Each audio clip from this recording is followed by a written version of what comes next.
All right, you're unmuted. Thank you. So I'm like, I'm not get to talk about. I'm not going ever. I'm vacation. Must be. I owe you one. You do. All you guys do. I'm guessing nothing. I'd like to call this meeting to order, the Benzie County Board of Commissioners. Today is January 23, 2024. We're in the Frank Walter House Boardroom. Roll call, please. Cunningham, Present. Knott, Here. Markey, Here. Nye. Here. Roloffs. Here, Sauer, Here. Worsakki. Here. Alpert. please stand for the invocation and the pledge of allegiance. Dear Lord, thank you for the opportunity to serve the citizens of Benzie County. I'd ask for your guidance with the decisions we make today. Please keep all of our public safety personnel safe and free from harm. I ask this in the name of your son. Amen. I pledge allegiance to the flag of the United States of America and to the republic for which it stands, one nation, under God, indivisible, with liberty and justice for all. Please be seated.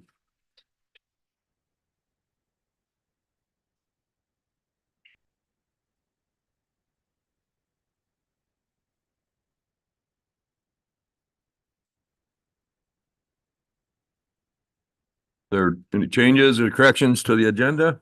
I request that the memo I passed out this morning, that to amend the agenda to add that as an action item. It's a step 3 grievance request. As in historical practice, typically you appoint the county administrator to handle that step 3 grievance in line with the contract. We haven't had one in a couple of years, so it's kind of new for some. Added as a item C under new business. Well, typically we don't really discuss those in detail in a public setting because of the nature of it. So I would add it to consent. If any commissioner would like to speak after the Thank meeting, you. I'm happy to speak. The agenda is amended. Who got second? Evan. Thank you. Motion and support, further discussion. All those in favor say aye. Aye. Aye, opposed? So move. Minutes from January 9. Just have one question, maybe Art can answer this. On page, I think it's 4, I'm not sure.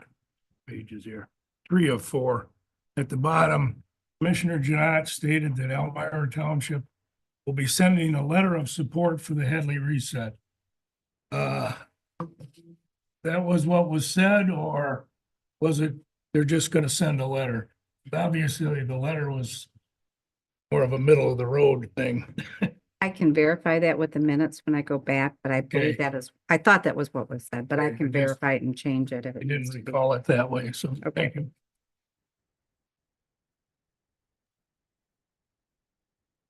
Any other concerns, changes, corrections?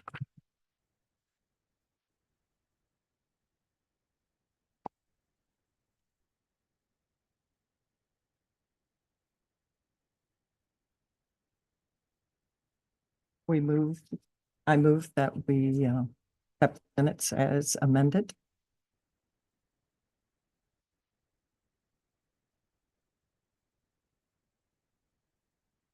Mark, you will support. Would it be as with possible corrections or verification? Correct. Yeah, because I don't think we amended. All right. I apologize for that. I'll do it with verification. Mhm. That's what you said. All right. Is that what I meant? Yep. Yeah. All right, there's a motion and support. Any further discussion? All those in favor say aye. Aye. Opposed? So move. Who was the second? Tim, I think. Yep. Oh, Tim. Brings us to our first public input. Anybody like to share in public input? Close public input, move to elected official department heads. Sheriff?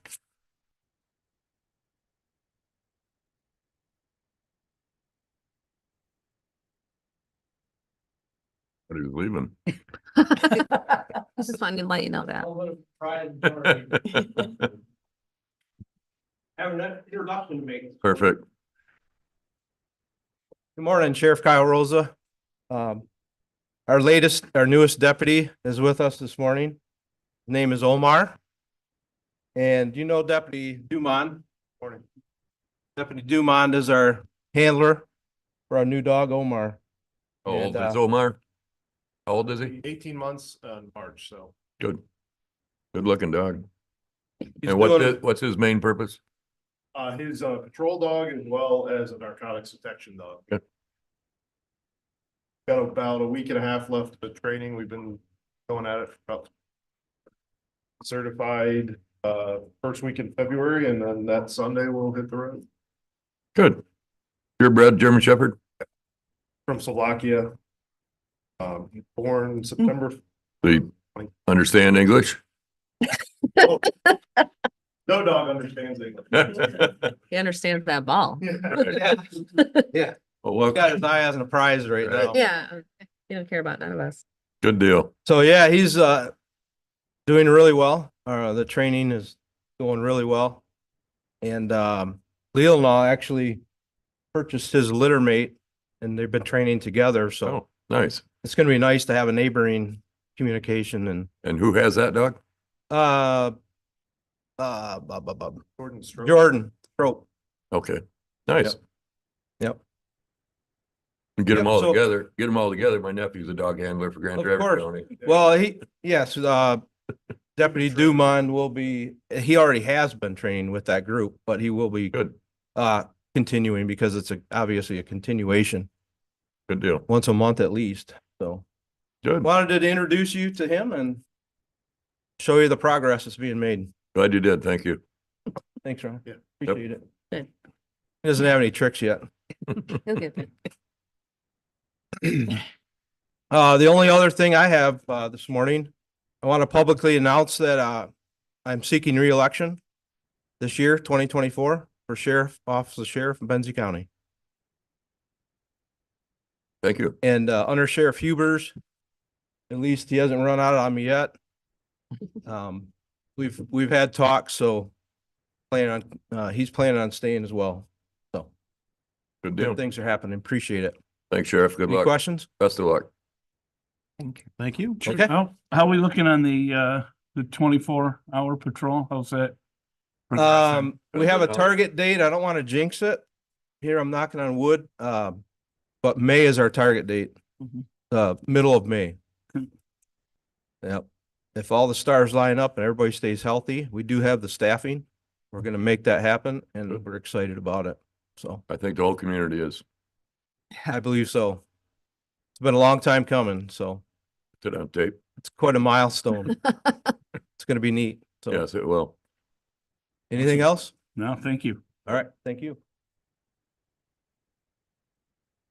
Any other elected official department heads? Megan?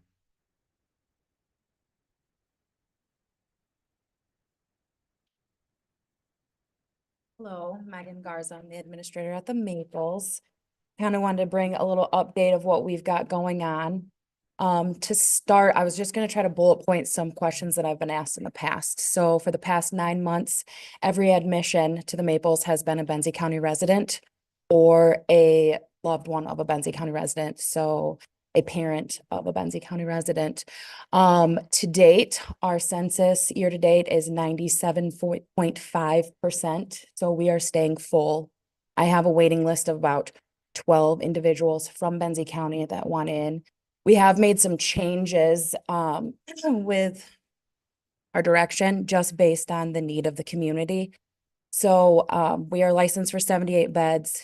In the past 8 years since I've worked there, we have geared ourselves towards 68 beds being long-term care and 10 of those being rehab. But what I've realized in the past 6 months in my new role is that a lot of those rehab beds were really from out of county. So we changed that to moving towards what the community needs, which is long-term care. So that's the direction we're at. We're staying really full. When I was given this position, I was told to work on 4 things. One was census, which we're there and we've made it.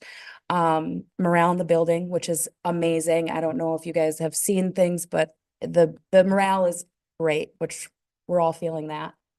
Survey readiness, we're getting there. We've been working with Rebecca Hubers on our emergency preparedness, which was really huge. This past storm that we had last 2 weekends ago, we were ready to be a hub. We were all geared up. We had the food, we had the blankets. So if there was an emergency to the community, power went out, we have a generator and we were ready to take care of residents, bring them into the building, or the residents of Benzie County, bring them into the building if needed. And then the fourth was staffing. As you all know, we've had contract staff in our building since COVID, which has caused a huge expense. When I came on board in August, we had 20 contract staff members in our building. As of today, we have 6. I have been hiring like crazy. I think with the change in morale and the boost, it's being seen and being heard. I have 4 more in the wings. So one completing a CNA class Friday, one starting a CNA class Monday, one starting the following Monday, and one starting 2 weeks from that. So the wheels are turning, people are talking good things at the Maples. The last update that I wanted to give you that is a big hurdle right now is our beautiful generator for our brand new facility that has 211 hours on it is not working. In November, during our regular preventative maintenance runs, alarms started dinging. We've been going through diagnostics with AIS Construction, who works on, it's a John Deere motor. And we got the reports back. We've been going rounds, like digging through all of the maintenance since that generator got put in there.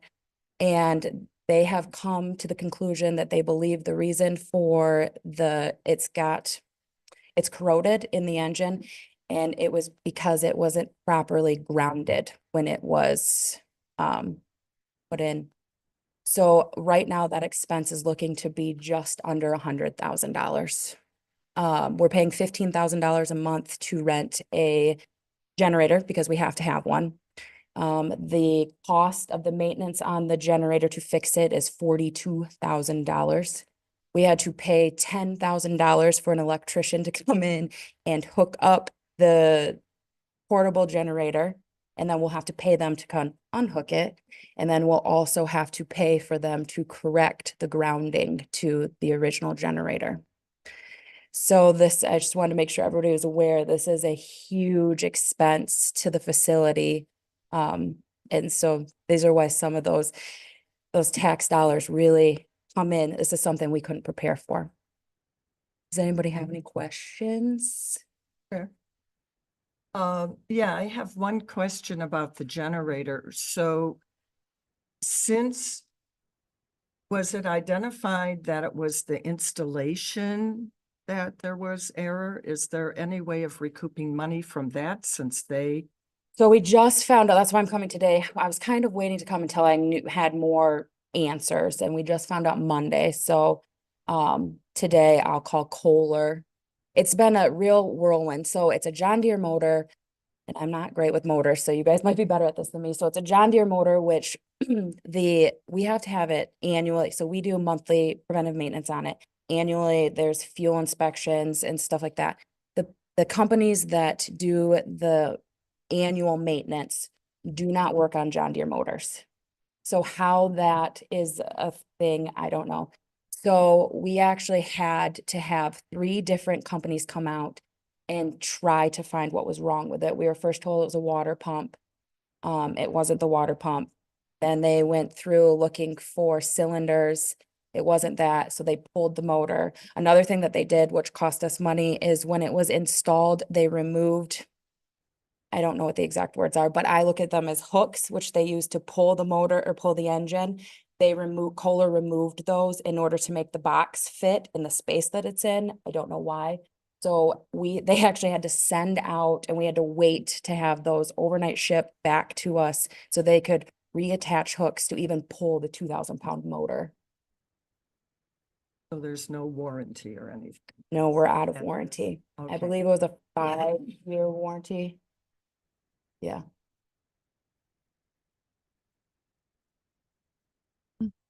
Sure.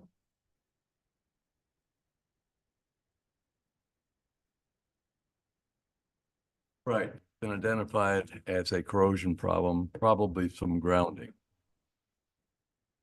I have some real questions about that, because first off, when you ground those units, those are done in a very specific way, much like if you were putting lightning rods in, excepting these aren't quite as long, they're maybe 5 feet, and you drive those into the ground. The whole fuel tank sits underneath. So you certainly wouldn't have poor grounding when you've got your fuel tanks with potential for air or vaporization and the fuel there. That has to be grounded well. I really question the conclusion in reference to what they're saying on corrosion. Because corrosion is an oxidative process with iron oxide. That's what causes it. There's a couple of factors which will affect this. Number one, this unit, before it was even put into service, had been sitting there for over 2 years. The fluids that are in there weren't touched because they weren't allowed to be touched. So they're sitting there. You get vaporization. That's, first off, the corrosion process is not a short-term process. That's a long process. The other thing is that John Deere has very specific instructions as to what type of antifreeze that goes into those. They also specify very specifically about what needs to be added, additional additives, so that you won't have any problems, number two. Number three, you're supposed to also add additional antifreeze, and there's a reason for that. First off, if you've got oxidative process where this is taking place, that means you've got air in there. If you have air in there, where is that air coming from? Well, the air is coming from because part of your antifreeze has evaporated. You've got air in there now. So air sitting around with some moisture that accumulates, you're going to start oxidizing. And so that probably is the most likely cause.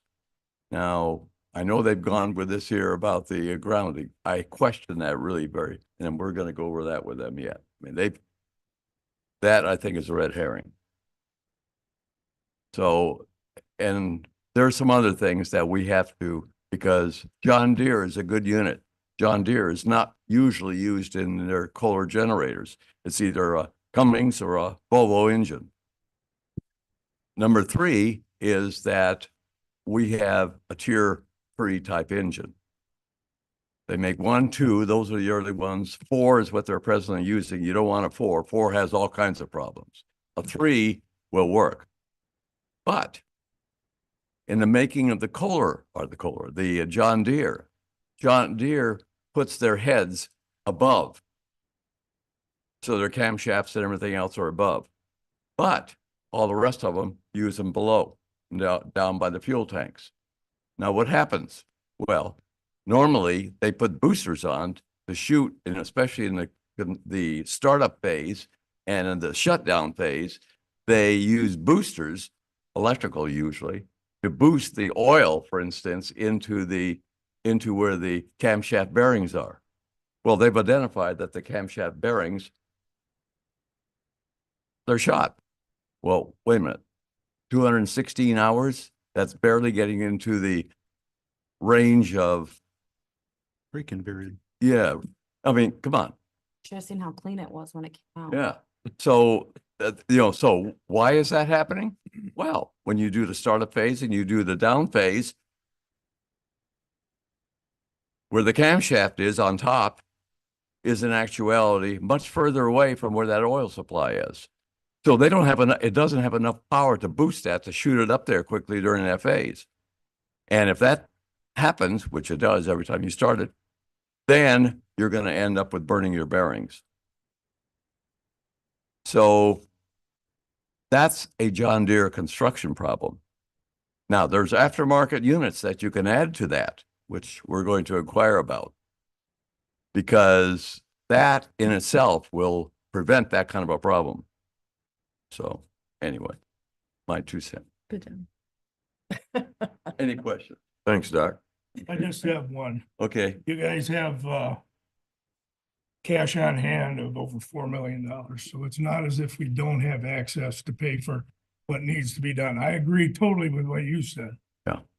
I don't see You know, I don't see us having to go somewhere else. But that's what we save the money for cash on hand to begin with, for emergencies like that. I don't disagree with that whatsoever, and we do have the cash on hand to pay for it, but we are consistently running into these issues every year. Last year, we paid $100,000 to redo kitchens in that building that we've been in since 2017. So we're continuously running into issues. It's not this, I mean, this is just another instance that, and we're still having to pay for all the capital improvements to the existing old building. And Gary, remember one thing, that your flow in long-term care units, and it also happens in hospitals, is that the flow of money's coming in back and forth. Oftentimes you're given money for Medicare, Medicaid, but that doesn't mean that some of that money that now you've been given, not then later on taken away. That's the way their system works. And so it is extremely important in these type of institutions, unlike regular department heads, to build reserve, because if now your capital isn't coming in, then you have to still keep your employees paid or update on services. So there's a big buffer that you need to have for that purposes. And yes, you can use it, and we will use it for the capital expense on this particular thing. I don't know whether you said or not, but she's also going back and looking at for the insurance that's going to be submitted in insurance, see if any insurance, because we do have insurance for covering big expenses, emergencies. So whether they will reimburse, or number two, looking at if things were done faulty wise, going back to the original people who put it in and say, hey, if this is so, why was this done this way? There's a couple of angles still being looked at. I'd reach out to John Deere too. I don't know if you can get anywhere there, but I want everybody to understand, we're not getting caught flat-footed Oh, with no. no money to pay for stuff. No. Yeah. So, I- you know, and I no. appreciate that. You guys have been doing a great job managing the money. And I understand everything else, but it's not like, oh, gotta write a rubber check to cover this. It's No. already taken care of.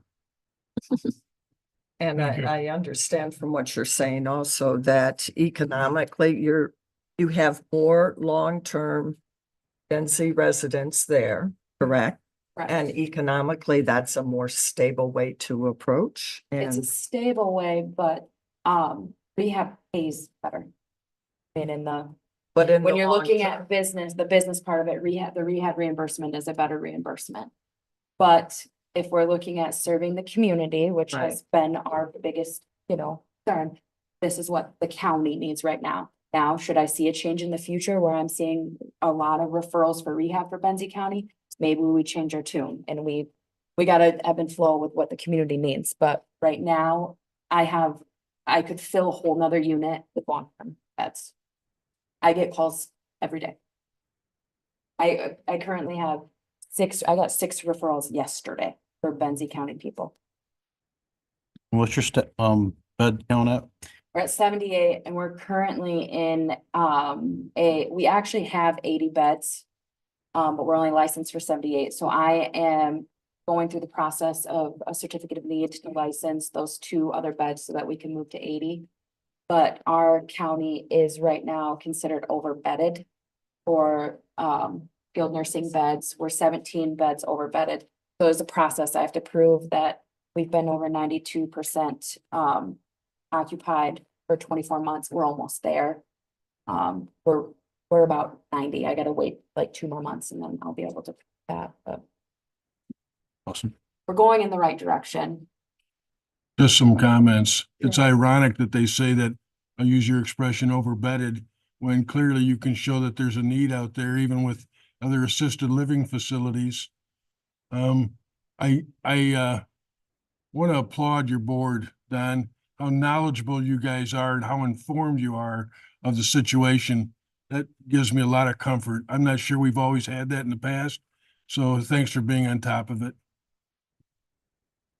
Any other questions? Right. It's time. You're done. Thank you. Thank you both. Thank you.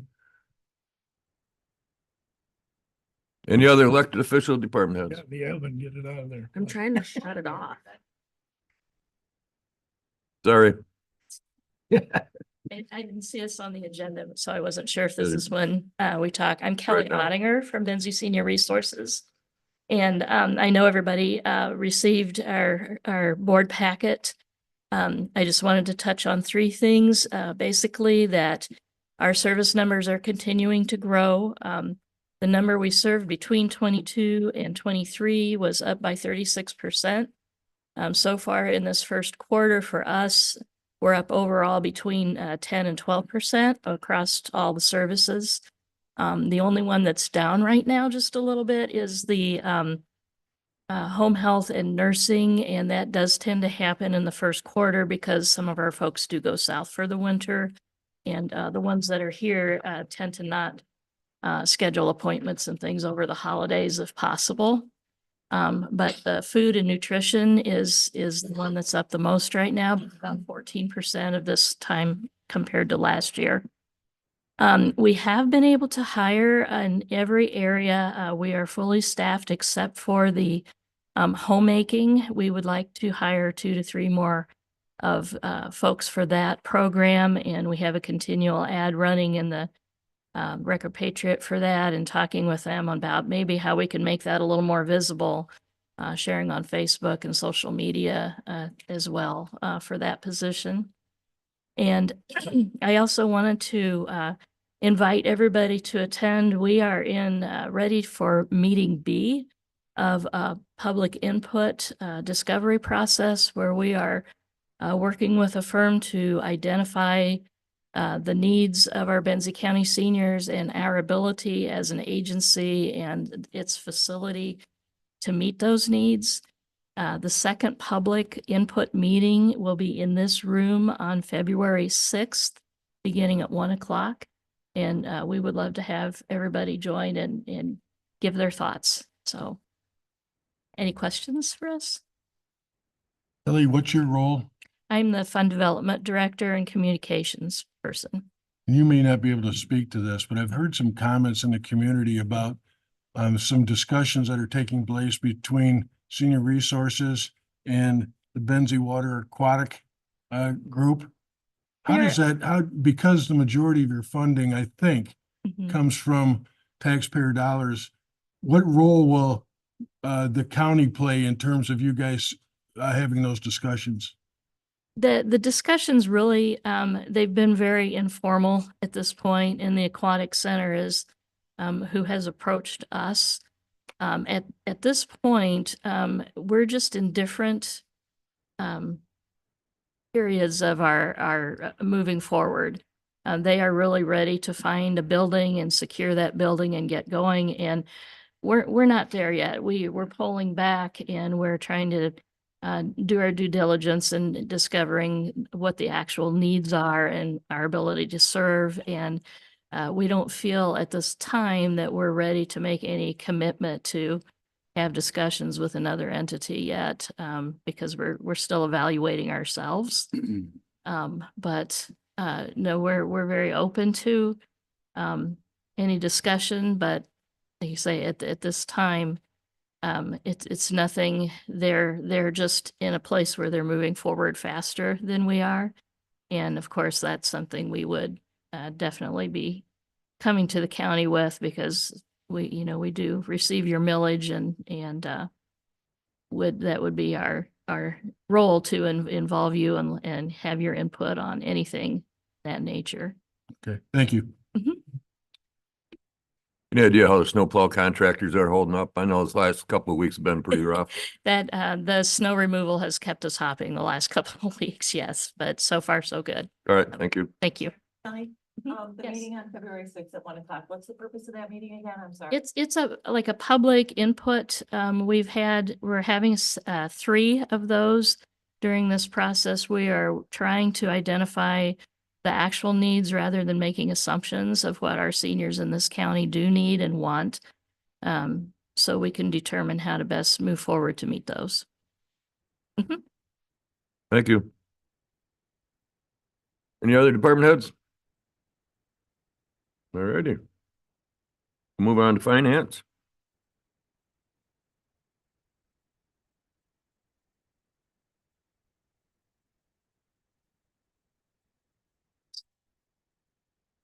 Oh, you want me to do it? I'll make a motion, the bills for January 23rd, 2024, $614,718.14.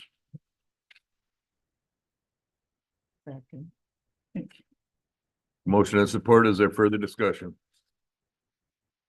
Roll call, please. Janai, Yes. Markey, Yes. Downey, Roloffs. Yes. Bauer, Yes. Worsakki, Yes. Cunningham, Yes. motion carried. We move into the consent calendar. Item A, consider amending the campus cleaning contract to include lower level expansion project space. I'd like to pull that one. So as we talked about at the last meeting, other than those that are pulled, there's one motion to adopt this consent calendar. Make a motion to adopt the consent calendar As B amended. through E. As amended. Or There's a motion and support. Is there further discussion? Roll call, please. Markey, Yes. Nye, Yes. Roloff, Yep. Bauer, Yes. Worsakki, Yes. Cunningham, Yes. Janai, Yes. motion carried. Moves us to old business. nope. Oh, I'm sorry. Items We removed need from to consent. discuss this, I guess. My concern was when reading this. They got to, I don't know where it is here, about the third paragraph. This E-line, I don't wanna picture that, Jay, has done an acceptable job. I'm very concerned about that type of, does that mean you're not completely satisfied? Or what, is it time to start looking? I know that the health department has moved on to somebody else because Gottschalk is fired. Hmm. And this organization actually cleans hospitals. Trying to find the name of them.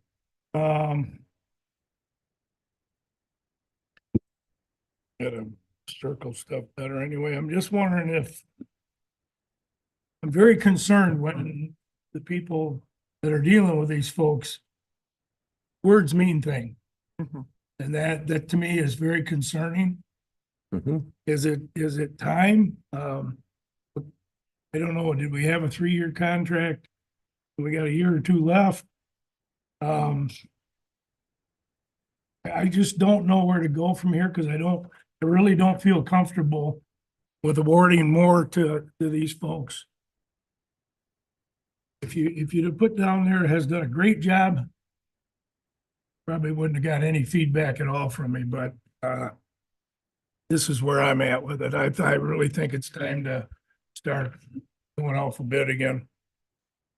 And I had the same concerns, Gary. Mhm. And I put on there that I wanted that to be, please elaborate it, what you mean by that description.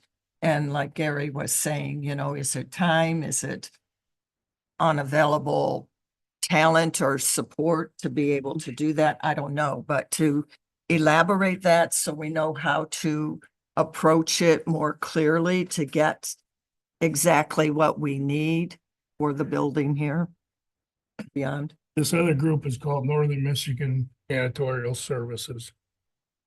They they clean the road commission, and medical offices. I wouldn't mind reaching out to finding out, wouldn't take too many phone calls to find how well these folks are accepted. So we are mid through a 3-year contract, yes. This Miss Heline and her son clean both up the hill and down the hill, just the administrative offices, obviously up the hill. They're not cleaning the jail. I say acceptable because there has been some hiccups along the way. And it was our understanding that those were being communicated clearly to her and her son so that they could improve upon. And when I actually sat down with Miss Heline, I learned that those weren't being communicated to her. So she did not have an opportunity to improve upon that. Now, it's my understanding up the hill, in the sheriff's office, they do a very good job. And that's because it's during the workday. So it's much easier to communicate with them and say, hey, can you do this? Can you do that? They do us outside of the workday. So typically nobody's here. So we're not seeing them on a regular basis to communicate. But when we did sit down and speak with her, she came to walk through the basement or the lower level up there. I talked to her about some of the things that are lacking, fingerprints on the front door specifically, fingerprints in general, the stairwells, the back of the toilets, all these things. And those things weren't necessarily being communicated to her by our person that is supposed to be communicating those things. So there wasn't really an opportunity to improve. And so we let her know of those things. And the next day, those things were all taken care of. She's having a special cleaner ordered, and they're going to really take a heavy look at the stairwells because those are kind of dingy. So our office is communicating more directly with her now, and then those things are being taken care of immediately. The communication lacked before. So I say acceptable because up until now it was acceptable. It was fine, but there was a lot of things missed. I thought those things were being communicated and they weren't. Does she have a standard form or something that these things will be addressed and then you communicate the changes? Yes, so Okay. in the original RFP that she had put into the county, she listed out things daily and weekly and those sorts of things. And so we're just double checking on those things and making sure they're happen. We're taking a closer eye, Rose, Jackie, and I, when we go, and we're looking closer at things than we were before to identify some of those missteps so that they can be addressed, so that things are improving now. Did notice that you asked for department heads and the elected officials to weigh in on this, and my concern is I just want to make sure we're getting a bang for our buck. Absolutely. $6,100 Yeah.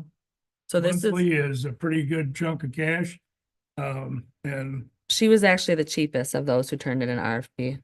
that's not always the best. I know it's not, alternative. but So I'm so when not you gonna say go there. 6,100, if we change, you should anticipate it being much more.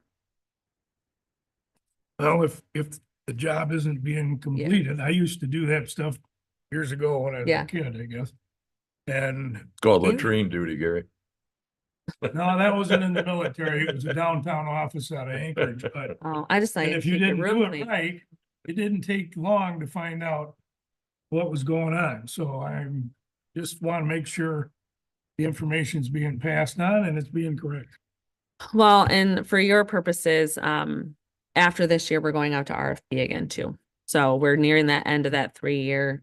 So we will be going out to RFP again, in about a year. It's really up to this board. We walked through downstairs with her. We've addressed the issues that have come up with her. Part of it though, it all boils around communication. Staff in this building don't always come to our office, but then they complain later because they planted a piece of trash and it hasn't been picked up in a week. We have that going on. So the communication has to happen. Staff needs to let us know the feedback so that we can relay that feedback. And then that helps things. She improved tremendously the next day and the day after when we noted the specific things after walking through this building and the lower level. I haven't heard any bad feedback from the sheriff's office. It's my understanding they do a pretty good job up there. But it's up to you. We can terminate a contract. There's, formal notice and everything involved. When are we gonna go out for bids again next year? Probably spring, yeah. So I can wait till then. I just wanted everybody to be aware how I'm interpreting this. You guys understand that? Sure. I'd make a comment and then a question. When I read acceptable, having done a number of employee evaluations, it tells me that they're meeting expectations. So you and I read that differently. But Katie, you'll have to define it. In my opinion, you have to decide whether they're doing an effective job or not. I'm not walking through the building. Where my question is going to come from, and I'm glad that you pulled this, is that how did we arrive at the additional $500? So, Rebecca, Rose, and I walked through the lower level with Miss Heline. Of the lower level, they're not cleaning the entire thing. The gym area that's down there will be left to those using the gym. They'll have to clean up after themselves. And the central dispatch unit will be cleaned by themselves because we don't want folks in there. So they're cleaning the common area down there, Rebecca's area, and the training room. So she walked through the training room and all those spaces with us and evaluated and gave us a number of $25 a day to add that space. And so timesing that by, the business days, it's $500. I guess another approach could have been $6,100 divided by the square footage that she does, and then the square footage that's down there. And to me, that's more tangible, something that I can lay my hands on. Because you mentioned it, just a follow-up question. In the workout room or the exercise room, do we have an obligation to make sure as an employer that room remains? Sanitary. Thank you. I would have to look into that. I don't know as much of an obligation as in more so a policy that we're working on, that everyone's responsible for their space and that things are taken care of, that you're sanitizing the machines and such. We're working on that. There's a gym committee that Jackie and Rebecca are both serving on, working on those different forms and such. As far as an actual obligation, I'd have to ask. I don't know. I'll just, again, make the observation that everybody that's using that equipment down there is going to have a different level of how they leave it. Correct. And I'd hate to find out later on that we had even a moral responsibility to make sure that it was sanitized as well as we could. It's my understanding that the old gym area was usually kept pretty clean. The folks that are using it are quite respectful of the space down there. I don't believe it was a mess before. And so it may be a sense of self-policing too. That's all I have. Thank you. Anybody else? Last quick comment. Are we getting to the point that maybe we need to hire somebody custodian full-time? Things getting there or not? 6,100 seems. I don't know. Throwing it out there. Gary, the advantage of contracting it out, I would think, is that it's up to the company to make sure people are here to do the job. If you hire somebody to do it, they got vacation days and personal days, and you could have a gap between service and who's going to do it. If Benzie County ever wants to get to a point of like a maintenance department or buildings and grounds department, within that department, those roles would be within that department. And so if we ever get to a spot where we have an actual department, I could see maybe bringing that cleaning within house, because then there's multiple people in that department, but we're not there yet. It was just a thought. Thank you. So we're ready to move on? I'll make the motion to accept. Find it again. I went and hit the wrong button again. Recommendation? Yeah, recommendation. The recommended motion. Read that or not? Jeanette Sports. Okay, we got it. There's a motion and support. Any further discussion? Roll call, please. Nye, Yes. Roloff, Yes. Fowler, Yes. Worsakki, Yes. Cunningham, Yes. Janat, Yes. Markey, Yes. motion carried. We'll move on to old business, item A. Discussion regarding adopting a resolution to start the Headley reset process. So you instructed me to bring this back forward when we had at least half of the townships submitting resolutions or letters or such buying into this process. We are now there. We have 7 that we've heard back from, 1 that is essentially abstained. And then there's 1 I haven't heard from and 3 no's. So we're at that place now. And this board needs to decide what they want to do. Do they want to move forward with the process or not? The process establishes first a committee. That committee is then tasked with making a recommendation to this board as to whether or not we reset and at what rate. This board then adopts a resolution of ballot language, which then places it on a future ballot, and then it's in the community's hands after that. We've heard from the various townships. So the only one I haven't heard from is Weldon Township specifically, but I'm just waiting on a call back. And so those that have said no are Blaine, Joyfield, and Gilmore. The village or the Elmira Township has sent a letter essentially abstaining from the vote. And then the others have said yes. You got 4, because Weldon said no also. Okay, so there you go, 4. I hadn't heard from them. Part of the problem is a couple of them are trying to hide out on vacation. Bless them. So here's where we're at. We're kind of we're at a spot now where we need to make that tough decision, whether it's yes or no. And it's up to you guys to make that decision, because this board is the one who then calls for the establishment of an advisory committee. The resolution to do that is in the packet, and it spells out who actually serves on that committee. And that committee then makes a recommendation to you. I think our conversation was we were going to reach out and see if we had community support, and if we had a majority of the townships, we were going to move forward, and we have that. And so to not do what we said we were going to do doesn't make sense to me. We have our answer. That, and we've been kicking the can down the road for how long? And if we don't, I mean, mathematically, eventually this is not gonna end well. I mean, over time, if we don't make a change soon. There's other considerations too. Let's just say we weren't even asking, and my opinion on how we should approach this has changed since 2017.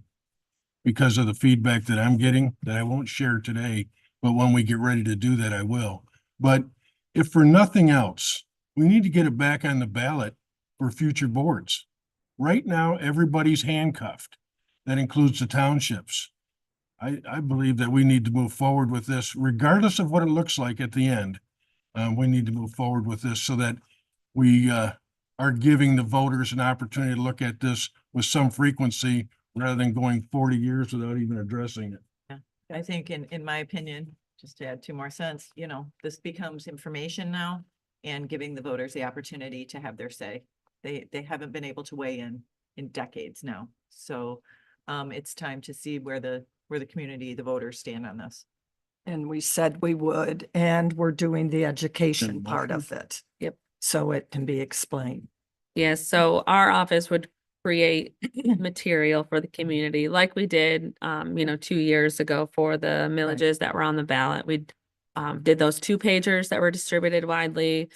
Headley, I think, is going to take much more than a 2-pager, but that's really where we'll start. Because I think the high level things are the most important things for the community. They don't want to get into a 10-page book. They want to see that high level stuff. And so that's our approach. Our office's approach would be put some of that high level, quick 1 to 2-pager stuff together to distribute. And then if there's more questions and more information needed, we'll do that. But I think we start with high level education first, if this is where we're going to end. But we may not get there. It's really up to the tax advisory, committee. And so they may come back and say no, or they may come back and say, well, yeah, we're going to reset, but only to 4. And it's for 5 years or for 10 years or what have you. And so, we're dependent upon them still before there's a final decision, put anything on a ballot. Right now, I mean, it's very clear that we may not need the money, as many would say, but Commissioner Janot has a valid point. Folks are handcuffed and we need the opportunity if there's a need. And so by simply resetting and putting that capped years on it, so then it's a regular rhythm on the ballot, like it is for almost every other county now, it gives that opportunity if the need arises, helps us plan for capital needs a little better because we know what to expect.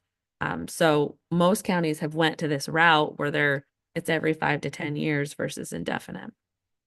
Tammy, what number resolution would this be? Number 6. So Jeanette's gonna move that we adopt resolution 2024-6 -6 or -06, however you do it. I support.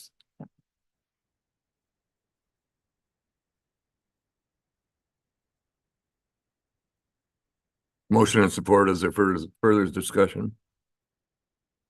So I just have just, one thing, and Gary brought it up. I don't know if it was the last meeting or the one prior. I think we've asked a couple of times. I don't think, I might be wrong, that any of us really know how much money the county has. The treasurer has monies that are invested. The treasurer has monies that are in different silos that that we don't see on paper. Gary's comment was, how much interest are we making off of those monies? I honestly would like to see those numbers as well. That to me says, we don't even know what we're looking at down the road because we don't know how much money we have to deal with. Is it all gonna be gone? It's millions. I can tell you that right now. But I think we owe the community that as well. You know, it's just say, we got this much money in the bank, but we want to do this. They don't trust us as it is. So I'm not quite sure how to regain the trust from other boards, let alone make everybody happy. There, I opened the door for you. So- Okay, thank you. I'm trying to stay out of this because you guys know where I stand. And my township's made it clear. When we passed the operational millage for the jail, which in the past, we were taking between $400,000 and $500,000 out of the general fund every year to pay to operate the jail. Now, because of this millage, we're able to take that money. In fact, that's where Katie keeps showing me where we're getting all this extra money. It's not coming out of the general fund anymore. So we actually have a buildup there for these funds. To me, it's always, if you need it, you go for it. If you don't need it, you stay home. And I look at the people that are paying the taxes, that are on fixed incomes. It's not, if we throw all this out there, because we're looking at over 2 mills between the townships and everything. And the ones that are complaining, and I don't know how accurate this is, but these are some of the wages that are being paid to some of the folks. Supervisor Elmira, 30 grand. Supervisor Benzonia, 63. And I'm sure part of that is because he's the code enforcement officer and that, but the clerk, 38, 38.5, the treasurer, 34. All I see is if this money goes through, they will figure out a way to spend it. It's not about building a future as much as building somebody else's bank account. And I'm very concerned about this. My focus is the employees, always will be, and we've been able to take care of that. But also the taxpayers. The taxpayers don't always have extra money to do this. Every dollar we take out of the community, what's a mill, about a million? 1.6 million, Million what? 1.6. 1.6. That's dollars that come out of the community that public should be able to spend versus us. And right now, I think we're pretty stable. I'd love to go tell my retirement company, hey, I just decided I need another $100,000 to survive. Because I just want to spend it. I can tell you what their answer is. I'm pretty sure. I don't want to answer the phone. But I hope we all consider who's paying the taxes, what's going on, and what kind of burden we're putting, especially people on fixed income. And property tax is not I don't know how to word this. It is a selective tax that only affects certain people. A lot of people that are voting on this stuff don't pay property tax per se. So I hope you consider it. My decision has already been made, so go from there. So I have a question. I wasn't aware that we were actually looking to have the taxpayers pay more in taxes. We're just looking to make it so that the Headley, it gets reset. Right now, as we stand, I don't see us actually levying more. Unless huge projects come about that we have to do. Right now, as we stand, I don't see that we'd have to levy more right off the bat, no. But it would give the opportunity if the need arose.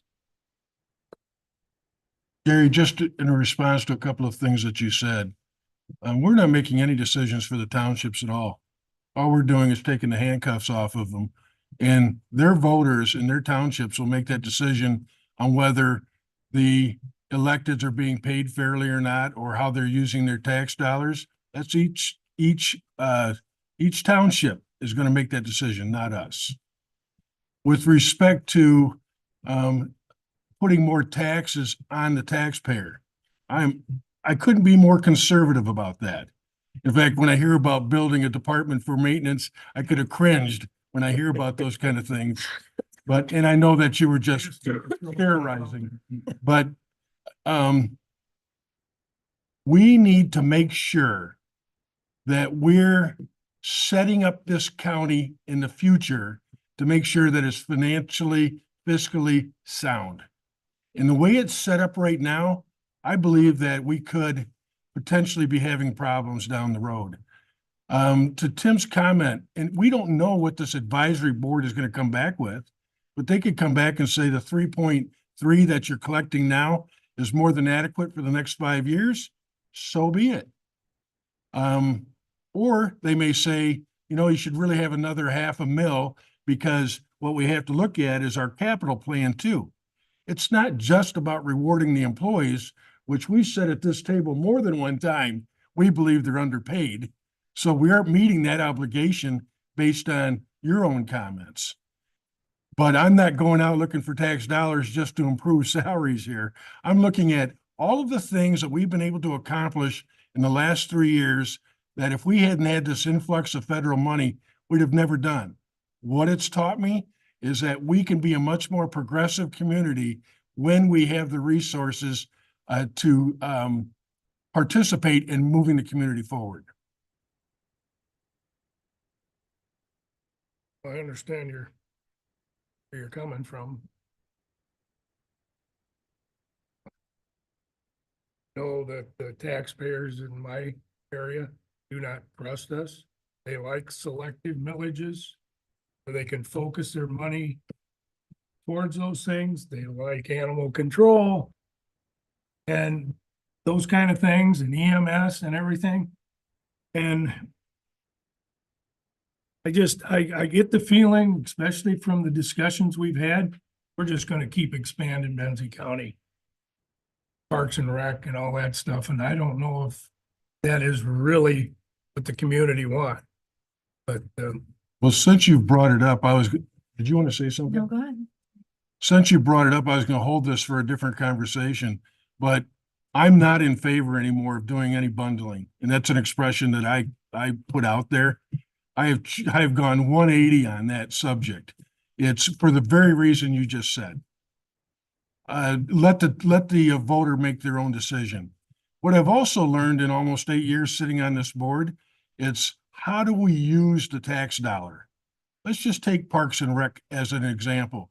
The demographics in the last 20 years of our communities changed. We've got people moving in from communities that they're used to having Parks and Rec funded properly so that they can have that outside activity. So that's become their expectation. And right now, we can't meet those expectations. The makeup of the community's changed, the interest and needs of the community's changed, and we got to follow that through. Just small things like broadband, not so small, right? No. Housing, not so small, right?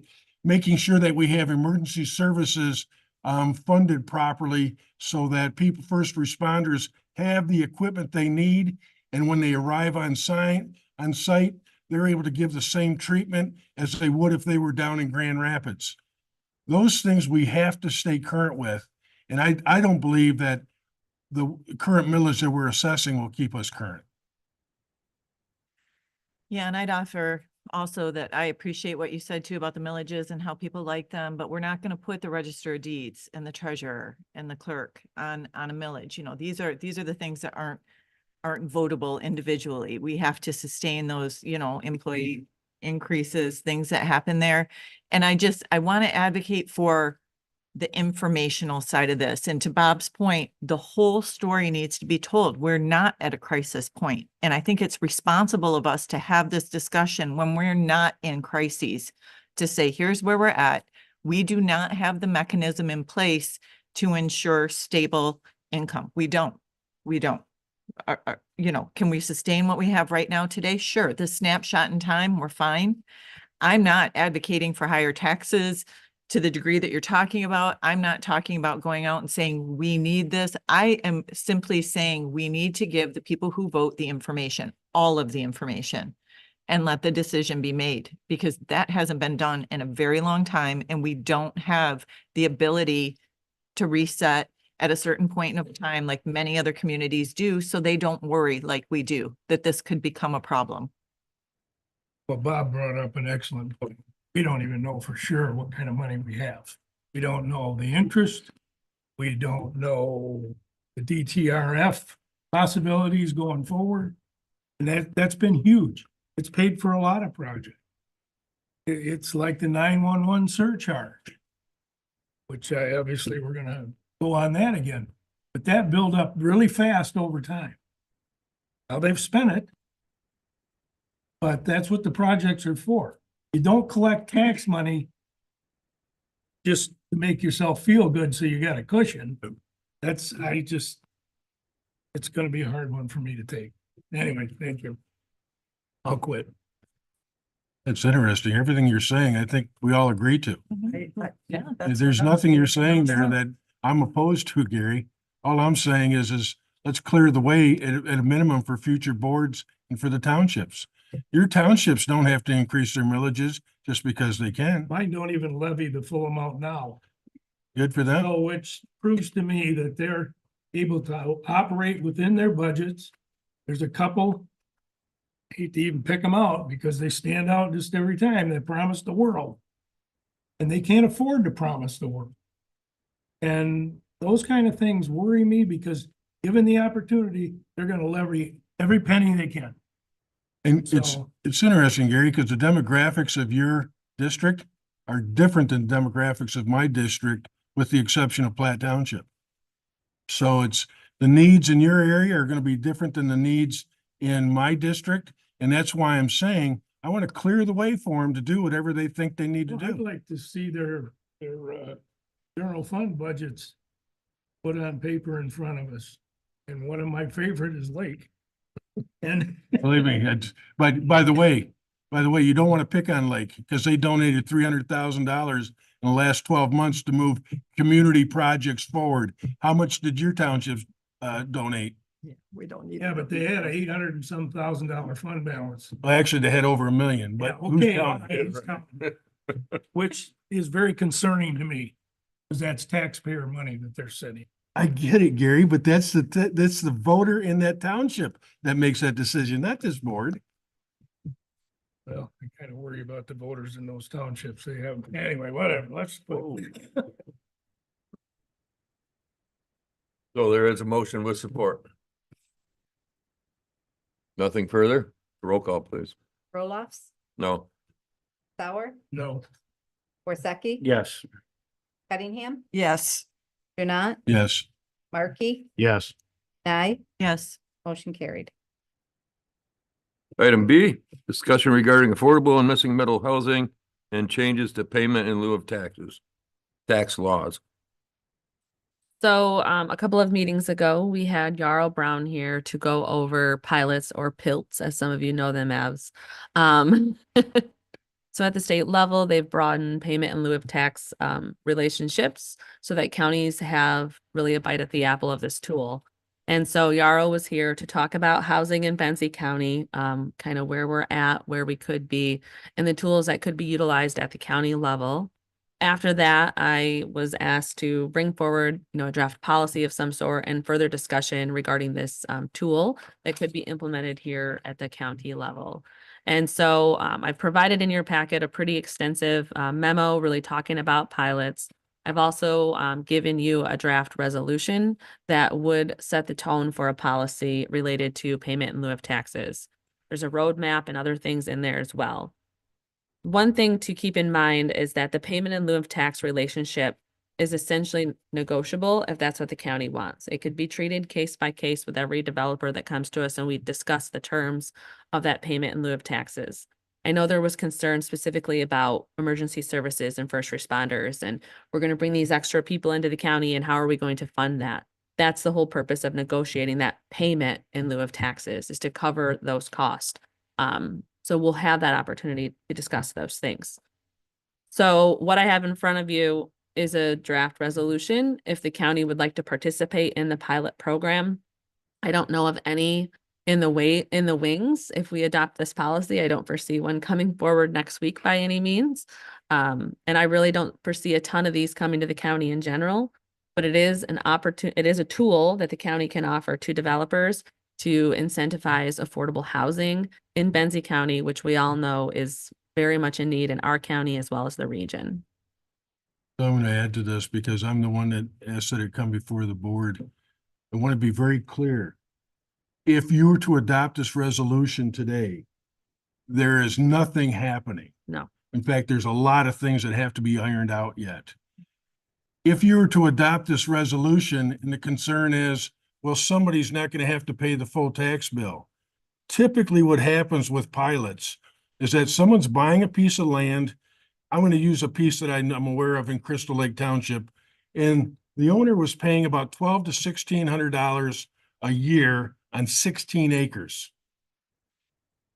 Whoever would develop that and enter into a pilot program is going to be paying a heck of a lot more than 1,600, even if they're just paying as a percentage of their revenues. So you're losing nothing. You may not be getting the full amount, but you're not taking a decrease. You're still getting an increase on the taxes that are collected on that piece of property. Mm-hmm. We have a challenge in Benzie County attracting developers because of the limit to the size of the projects that they can have. I've said this too many times probably, but a developer can go to Traverse City and do 250 units, or they can come here and do 32. It's a pretty easy decision for them. This is just, and I know you used this expression a number of times, and I agree with you. It's a tool that we can discriminate with. So just because you have it on the books doesn't mean that everybody that comes through gets the approval. You get to pick and choose who gets this. You literally pick and choose on what level they're paying. I know projects that are paying as little as 0, which is now in Frankfurt. That's, by the way, the first time I'd ever heard of that. And I've seen them as high as 10% of it, and then anywhere in between. Every project stands on its own merit, and you can't be sued for discriminating because it is a discriminating policy, Mm-hmm. period. Throughout the state of Michigan, this happens all the time. Not every county has adopted this, and this has only been made available in the last year to take this to the county level. Previously, it had to be tied to low-income housing tax credits, and it had to be tied to what MISTA was doing, because those two are married together. This is allowing us to be able to do this without the developer going through MISTA, which a lot of developers don't want to. MISTA's complicated programs and very competitive. Benzie County would be the second county to adopt the policy under the new pilot terms Is that just in Northwest Michigan or? in throughout our the state? region. Yeah. Yeah. If we were to adopt it. The Grand It- Traverse, Grand They- Traverse is the first they one had a just discussion. recently. The median income, they wanted to set it at 100% where it's 120%. They had a rather lengthy discussion on that. Yeah. And again, those are decisions we make here. This comes back to this board Yeah. unless you put it out to somebody else. Still got to come here after it got vetted. But I've seen them at 80% of median income Yeah. or 120, never greater than 120. The 120 catches that working class. Hmm. And then you get those, I've seen them also at 60%, which is the very low income. You get to make that decision along the way. My question is, if we adopt this resolution, every case by case comes in front of, correct? Everyone, and you can discriminate. So I would So what's the anticipate, value of adopt? What's the value? Yeah, we could still have them come in front of us without adopting this, can we not? No, I don't think no, so. you can't participate in the payment in lieu of tax relationship specifically if you don't have a policy in place. So they could come in front of us to talk about their project, but to participate in this sort of relationship, we I have don't to have see this. in place. townships adopting anything like this. That's not true. No, that's not true. Yeah, so the pilots were much more common at the city and township level, mostly charter townships though. They were much more common there. It's now been recently expanded to allow this county piece of it in there.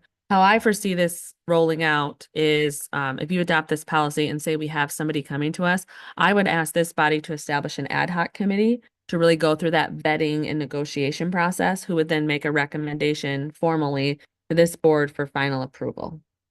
I would prefer anything like this to come in front of the entire board, not just an ad hoc.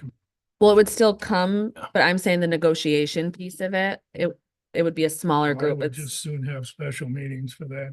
sure. I watch Weldon going through this turmoil right now, but I think problem sideline. I think initially it makes sense. For one thing, you become more familiar with it if you have to do a deep dive into it. And I'm gonna tell you that the first one you get, you're gonna bring a paid professional in to guide you through it. We use somebody right now in the brownfield, Susan Wenslick. She may be able to help with this, I don't know, but you're gonna have to use somebody to guide you through it. Absolutely. Mhm, And yeah, you'll get, like I like to say, get the bite at the apple every time. mhm. There will be a point in time where you're gonna, and this is several years down the road, that you might want to put it out to an ad hoc committee, but this would be brand new for us. I agree. You want to cut your teeth. And I think that we really need to have this as a tool. By the way, there's nothing in the wings right now. Not that I'm aware either. I talked to a lot of people about developments. The only one that might come to you is, Home stretch. home stretch. After it gets approved, they may ask for Mhm. some relief in Frankfurt.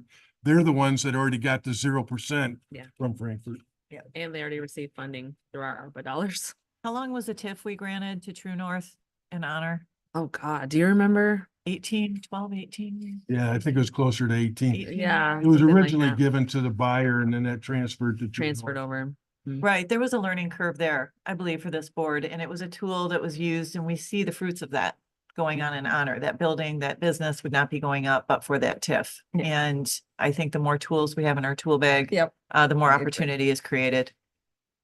I have a question. I think it's a great tool too. I mean, and Frankfurt has leveraged it very well and Mm. smart and informed. My question is, and it's only because being a novice, I guess, if we have a pilot at the county level, does it affect what we have at the city level or the village levels? They're separate. They're So separate. our Okay. pilot is specific to our Okay. All right. I operating wasn't millage, Sure about that. and then Thank the you. local municipality is specific to them. Okay, thank you. By the way, Sorry. we do have a pilot on the books right now. The county does, but it was tied to Mishda's low-income housing tax credits. Okay. Yeah, I'm familiar somewhat with Frankfurt's and in my district, what's going on, but I wasn't sure about that. Thank you. Yeah, it's Gateway Village. I was knee deep in that. Okay, yeah. So let me ask, with the TIF situation with True North, there were administrative allotments that covered the costs of Susan Wenslick guiding the county through that process. Does the same thing exist for a pilot, or will that be at the county's expense to have our end of it navigated? So it's part of the negotiating of that Okay, so fee. that's a part So of, that payment in lieu of tax. okay. Mhm. The last piece I'll add to this, by the way, is in addition to the negotiated pilot, I've seen a separate fee that will be paid for, Municipal services. thank you, Mhm. such as the sheriff's office, et cetera. So sometimes that gets negotiated in it too. Literally, you can do whatever you want. There is Yes. no template that says you've got to do this. I've used this expression probably too many times, but you can discriminate all the way through. So the Bayview in Traverse City, that was the original Traverse City pilot project. They have a payment in lieu of tax, and then they have a separately negotiated municipal services agreement, which covers municipal services specifically. So the Bayview actually pays two separate fees under their pilot relationship to Traverse City. That was initially for 30 years, and then they actually came back to the city and they extended those services because it was, trying to continue to incentivize low income and moderate income housing. And so there is that opportunity to do a payment in lieu of taxes, and then to also negotiate a municipal services fee, which would cover the sheriff's office and EMS and such like that if you wanted to, or it could be coupled into one payment. But there is that opportunity to then add that in as well. So at the onset, a renewal clause was within that contract. So it would either sunset or renew based on how the contract was drafted? No, so how it was drafted for Traverse City was that it was just for 30 years. And when we got to about the 27, 28 year, they approached us about these negotiations and opportunities for renewal. And it was like a year process of discussing between the city. And then the city ultimately decided to renew it because it was in the best interest of the community, but it wasn't just set in that contract to You weren't begin required with. to have a crystal ball at the beginning. No, Okay. no. And I don't want to get too far into the weeds on this, but your pilot is negotiated for a specific period of time Correct. and typically tied to something. One of the things you would tie it to to be in Financing. compliance is that the rents stay within a certain bracket. Usually it's brackets that are given out by rural development or HUD. There's all kinds of things that you'll condition it on. I've seen them at 5 years. I've seen them at 40 years. Mhm. It just depends on what you're tying it to. And typically, the reason why you grant a pilot is operating income. So let's say that these aren't for sales. So you're not giving this to somebody that's buying a home. But let's say you've got 10 units that you're renting and you've got a pilot on it and your operating costs, to make it easier, are $1, but you're only collecting 95 cents. You give enough relief on your taxes to bridge that penny, that Sense, yeah. nickel. Mhm. If that makes sense to you. Yes. You're not doing this just to enrich the developer. You're doing this to make sure that they have adequate cash flow. Because the last thing you want is a project that's sitting there empty because it's not working.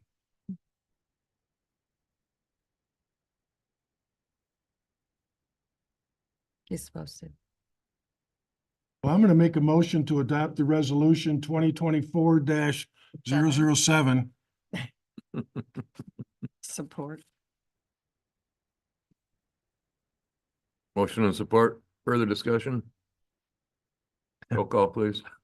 Howard, Yes. Worsakki, Art changed my mind, so I'm a yes.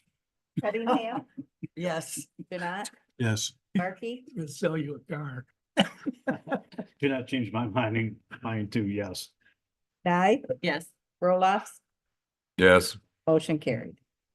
For the benefit of the audience, I did not pay for that vote. Can't believe I went on record and said that. Thank you, folks. On behalf of the community, I thank you. Yeah. Great. As long as tool. we get to look at each one of them. Right. No, it's a great Oh, did I forget? That really just comes to me and I Okay. get, You're the ad hoc committee? I am. It's the new business, item A. Discussion regarding additional staffing for corrections and consider adapting jail operations millage resolution to be placed on the August 24 ballot.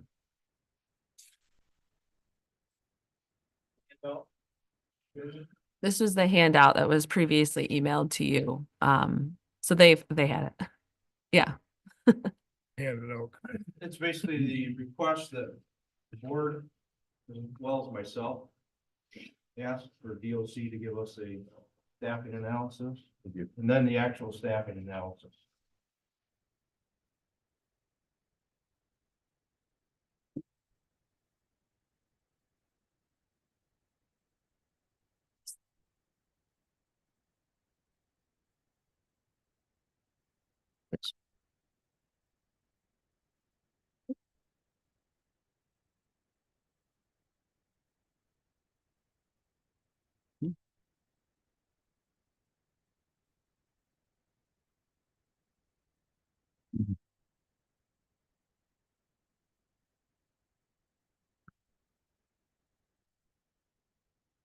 Yeah, I have it pulled up.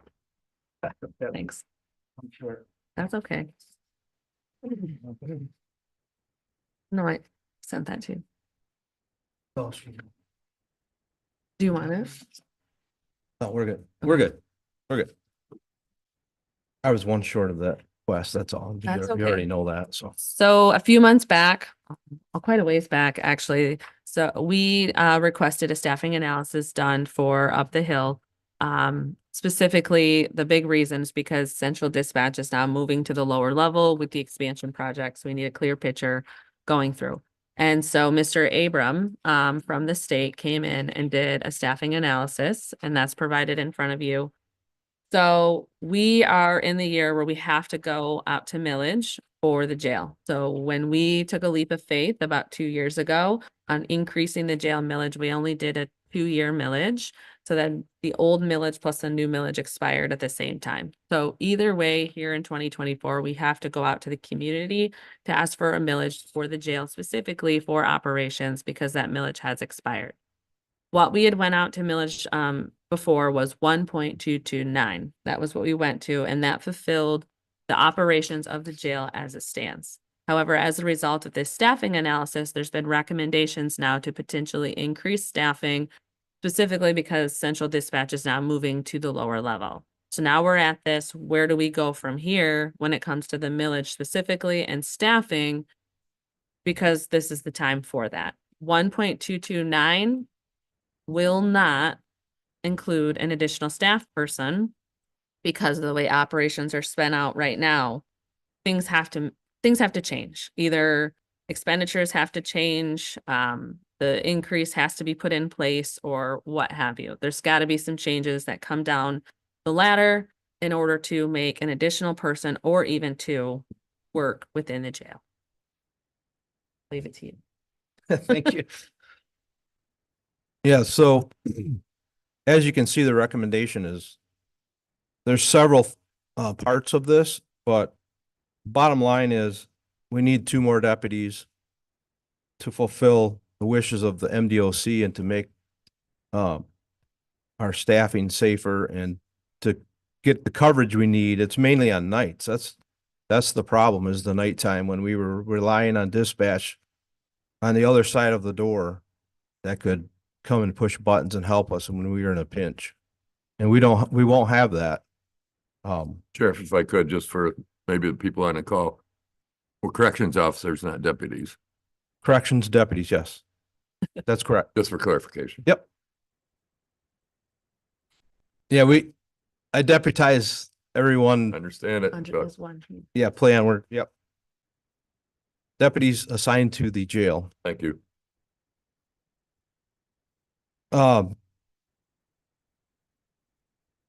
Some of these recommendations, very few of them, but some of them can be done and we are implementing currently.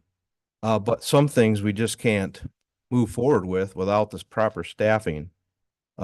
Such as changing our times to accommodate programs and the influx of folks in the morning for PBTs and drug tests and all of that.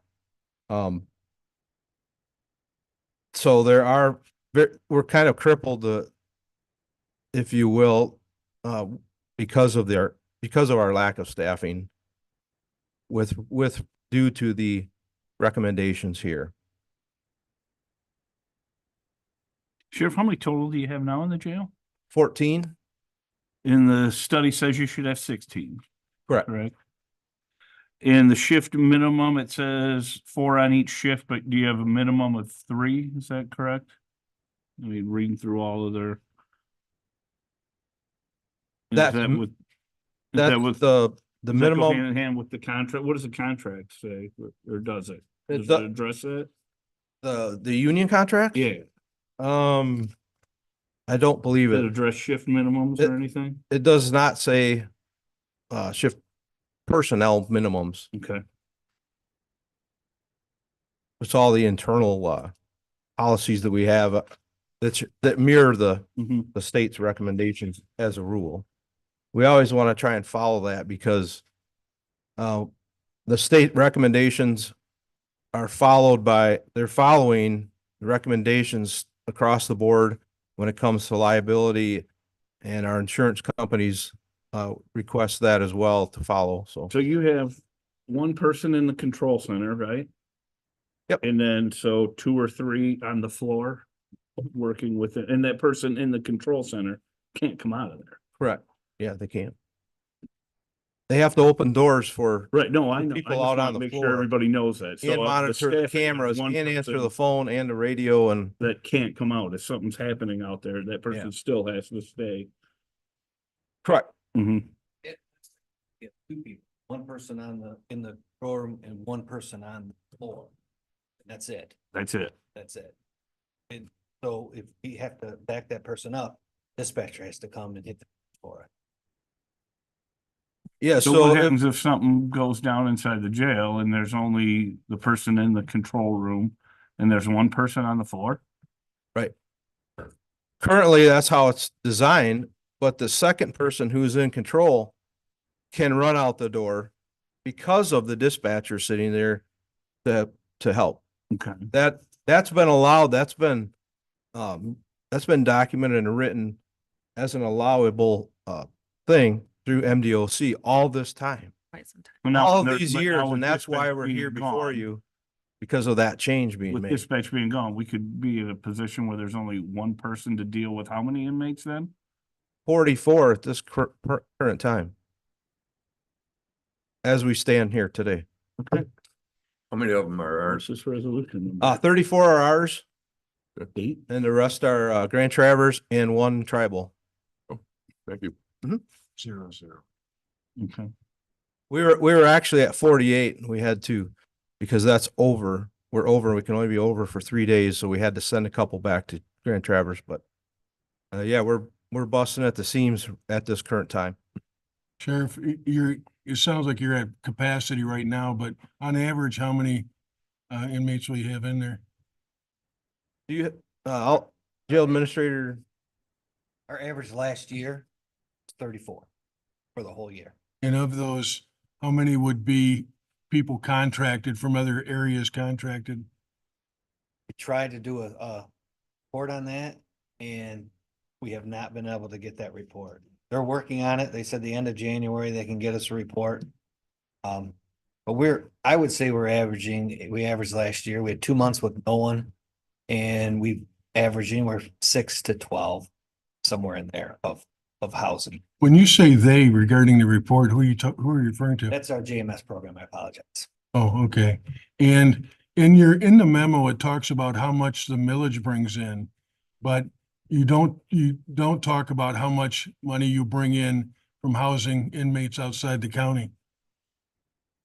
That's all in our budget, factored into the total budget of what jail operations. Well, no, I know it's factored into your budget, but if you look at the memo, Lieutenant, it talks about approximately 2.1 million coming in from the millage. From the millage. How much is coming in from other sources? We did In the packet. 70,000 in collections from housing last year. Predicted 50. This is the best we've done by 20,000 ever in collection from our housing. We collect money from medical. And it's not anywhere close to what we reimburse, but that goes back into all that, send a check quarterly to the treasurer. I know there was at one time you were getting 100,000 just from Wexford County, I think, but that goes back several years ago. Right, yes, and MDOC we housed for in the past. We try to house whoever we can get a contract. So you're getting 70,000 plus in the last 12 months. 70,000 was just our people collection. Grand Traverse, I think last year we did around 100,000. So last year, total prisoner board reimbursement was 118,000. So that would have been between both our people as well as Grand Traverse County, or any others that may have been in there. And then on top of that, state prisoner board was almost nothing. And then for this fiscal year, what we've actually budgeted is this is what we're anticipating is coming in is 125,000. And that would be total between them both. You just so that you know, if you took that 125,000, added it to the monies collected, anticipated monies collected from the millage, that covers your budget. Yes, so it balances, yes. And so 2 years ago, before we really got into utilizing the Grand Traverse County contract, 2 years ago, the prisoner board reimbursement was about 45,000. So that shows the difference from what adding in the other folks. Yeah, if we stay on the trend that we're currently on, I agree with you. But they could come tomorrow and take all those people like they did a year ago. And you would still need the same level of staffing? Correct? It's Yes. based on the jail, Yep. not the people. It's number of cells or beds. Well, and the design. It's a whole thing I Right. learned. Yeah, it's very involved. Those guys- Designs and Well, blind spots. Those and all DLC the guys things. spent the day working with our people. I mean, they were ingrained in, they didn't just come and look at our blueprint and say, oh, yeah, you need, no, they were here for 2 days. I know we gotta figure the money thing out wherever it comes, but I think it's ridiculous. We have, at night, we have one Yeah, how is- one person working with however many, I think that's crazy. Yeah, me What- too. I wanna, Go ahead. I'm gonna make this motion that, Oh, Oh, Commissioner we Nye can- has something. I'll support I'm just it. curious how the staffing's distributed. I mean, I have to believe that part of the problem we haven't, I have to assume part of the reason we haven't quickly gone to 24-hour road patrol is evening shifts aren't as desirable as day shifts. Are our staff proportioned appropriately as far as many, why is there so few people on at night as in comparison to the day shifts? Are you talking the road or the jail? I'm talking the jail. I mean, I Okay. probably overlapping It's- the two where I shouldn't. It's but- because of the amount of traffic and all the daytime, the courts are going on, the medical, doctor's appointments, all of those things are happening during the day. There's a lot of prisoner movement. So you have to have more people to facilitate that movement. And that's why they recommend more on days as well, the DLC, because it naturally has to be that way. Because of all the Sounds like it's way too limited. I all the mean, you're gonna interworking. tell me what you need staff wise. That's not Mhm. my wheelhouse, but I think Commissioner Worsacki has identified, we're wondering why is there so few people on at night? and no, Yeah. yeah, we need more people. And I guess my other question is gonna be, as far as overtime. I think I remember on past budgets that, the jail sees a significant amount of overtime About paid. $80,000. $80,000? It's an employee. That's a person. That's an employee. That's what I'm wondering. So will this addition of a staff have a huge impact on the cost that we pay there? I would assume it would have an impact. I don't know how huge it will be. But I believe there will be some impact because, the actual folks that we have on, we can potentially lose one of those if they're sick or whatever and still operate in a perfect world. You know, as soon as we get our minds attuned to that, something happens. Somebody slips and falls. We have to do a med run to Munson, whatever. So we're always hopeful that we can create a perfect work day and have enough staff to cover, but it doesn't always happen that way. Is that, Katie, maybe you can tell me, is $80,000 in overtime? Is that par for the course across the board? Or No, do it's we not high have here. that data? It's high here. is there a way to adjust that by the way you have leave arranged Well, or? Like We have issues with mentioned to Commissioner Nye, Only one person. the impact working, could they're be, sick, you would have to- she said huge, but I don't know if the impact's gonna be huge on, There's some On the issues. I'm just savings. trying to understand on this. And then There's some loopholes that need to be Oh, are there? addressed in bargaining. oh, Mhm. okay. And I just, may I? Oh, did I interrupt? No, Okay, no. Yesterday I was visiting the courts. I don't know this again, I'm asking, where does the bailiff fit into this? Is he part of your department? Is that? they are deputized by me as special deputies, but they're strictly bailiffs, part-time. They only stay there. They're They- only in they charge can't. of court and courthouse and court security and And they, courtroom security. don't they transport down the staff? the They inmates transport too? from the jail to here, to court and back. They don't do outside transports, Okay, like to Jackson or wherever. I'm just trying to understand this, the staffing and everything. Yeah, well, because that's the 3 bailiffs are somewhat new Mhm. to our organization. So we're going through some structural things, Sure, but they're transitions. doing exactly what we had hoped they would. They're here a lot, they're being seen more, and Yeah, and that's what I that helps was that- looking for. I was looking at that as mhm. available people that are trained or Not for this particular Okay, scenario, no. okay, that's what I needed an answer on. Thank you. Because they're part-time, they can only work so many hours, and we've got it laid out so that they're here. We need them here in this building. Okay, That's the direction we chose to go, and I think the public really it's likes working. that. Yep. I know the judges do, and I know the staff does down here. I've heard good things, so And I think we're headed in the right direction with those folks. okay, I- thank you for that. I compliment you on your reorganization last year for that. I think you were able to bring in some retirees, so they were well skilled at what they were doing. And it added additional security for the entire building, not just for the courtroom. Mm-hmm. Yep. Thank you for noticing that. Yeah, 'cause I just need a. That's what clarity we're on that. seeing too. Mm-hmm. I have one question. With the shortage of the folks we have now, I know Evan's already made the motion. Do we We have road tried. patrol folks that can fill in if necessary, if something? We have This used, is a concern to me. If- as you know, we have used them. 2 years ago, we had 7 folk retire, quit, leave. Mhm. And so we pulled road patrol in to cover, specifically to cover that. So the short answer is yes, but we have to then figure out how to Cover take the care of road. our folks on the road. I when understand that happens. Yeah, but it's And the just state an police has been emergency. great Yeah, okay. to help with that, but that's not something that we can just do because we're short a day. It has to be planned. You know what I mean? Okay. Yeah. All right. As long as we're covered, that's. Yep. Oh, Thank you. yes, sir. Evan? I want to make a motion for the resolution, 8. 008, authorizing millage election for Benzie County Jail Operations millage proposal and certifying ballot language. So the ballot language is draft and there's no number in there. You have to actually establish a levy before you adopt that resolution. And it also needs to be clarified that that doesn't mean you can hire a staff person today because the money's not there.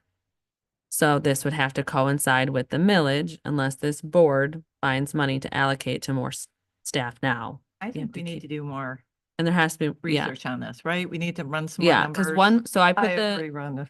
I put in the memo what 1.229 is going to bring in for next year. Obviously all estimated. And I threw in a 5% conservative increase in our taxable value and I provided those numbers. Inflation though is over 7%. So the cost of doing business is going to be at least that 5%. So the millage as it stands does not support additional people unless there's changes in the spending habits and changes in what's being bought and changes in what's being done and hours and schedules and all the things. It's not there right now. So whatever you said as the levy, this has to coincide with the millage unless there's changes made and other money allocated. I think I hear what you're saying and I think that I don't think there was support There was yet, not but yet. so before, I guess, Yeah. I don't know if this is appropriate or not. I just want to make sure, maybe I'll rescind that motion at this point, but I guess my main concern is that we only have one person working in a jail with people in it. To me, that's insane. So I guess I'll rescind this motion, but let's figure something out because we got to do something about it. It's crazy that there's one person working in a jail, whether it's this or so. So I'll rescind that motion, but let's do something to figure this out because Yeah, I don't think you're ready for the millage resolution okay, well, yet because there's then no we'll number. figure it that's out or been something, but we established. got Yeah. it. To me, it's crazy. One person in a jail. I mean, Factor in what extra is gonna cost and we gotta get it into that. yeah, ballot. okay. All right. Yeah, Correct. sorry. Yeah, I discussion. just, when I heard, More I discussion. didn't Yeah. realize that I Thanks, just Jeff. assumed Yeah, working, you in know, the because I go to packet, there's the a blank. jail in Grand Traverse and there's people working. I mean, one person, that's crazy. Sounds like there's 3 or 4 things that have to happen. Yeah. Approve additional staffing, deal with the assessed millage rate. Where's the money coming from to pay for the additional staffing? We got some things we got to deal with yet. expenditures. Correct. So that's why I brought it to start the conversation now so that we're Start. getting these things rolling. That's why there's a blank in the resolution because it's okay. So what does the higher millage have to look like? You know, so that's why we need to start the conversation. Renewal. And would we not be have until adequate. May. Yeah, a renewal at this point is not adequate unless we're staying status quo. It's just not. And that's based on my conservative estimates. So looking at taxable value for the last 3 years, it went up 5%, 6.5%, and 8.5%. We're anticipated next year, probably, I would guess taxable value is going to rise 5 to 7% again. I used 5 in my estimate. So we can track that. And there's going to be no rollback if we did a renewal because of inflation. But then after that, we don't know what's going to happen really. And so based on that, I can pretty comfortably say taxable value is going to go up at least 5%. But even using those numbers, it's still not adequate at 1.229 if there's any additional staffing added to that roster. So the budget that you've put in your memo does not include the 2 additional people. No, I laid out as it stands today. Yeah. I'd like to make a motion, and I'm not sure if it's appropriate, but let's see how it feels. I'd like to make a motion that we authorize 2 additional correctional officers subject to funding. And, you know, if we can't find the funding right now, we can't find it, but I'm with Evan. You got 1 person at night down there.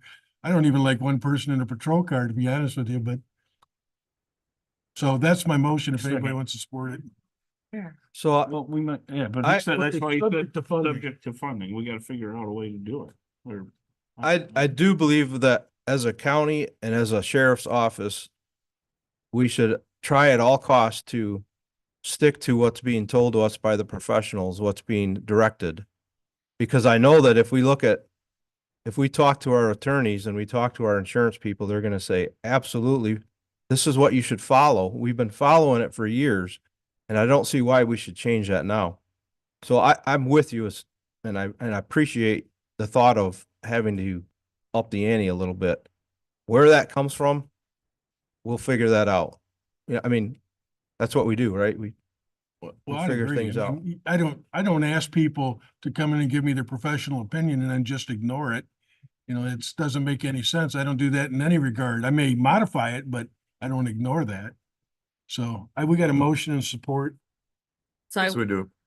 So I'm gonna be mean right now. So don't forget there's other recommendations in this staffing analysis. I know that those recommendations are supposed to be being implemented as well. So, I'm okay.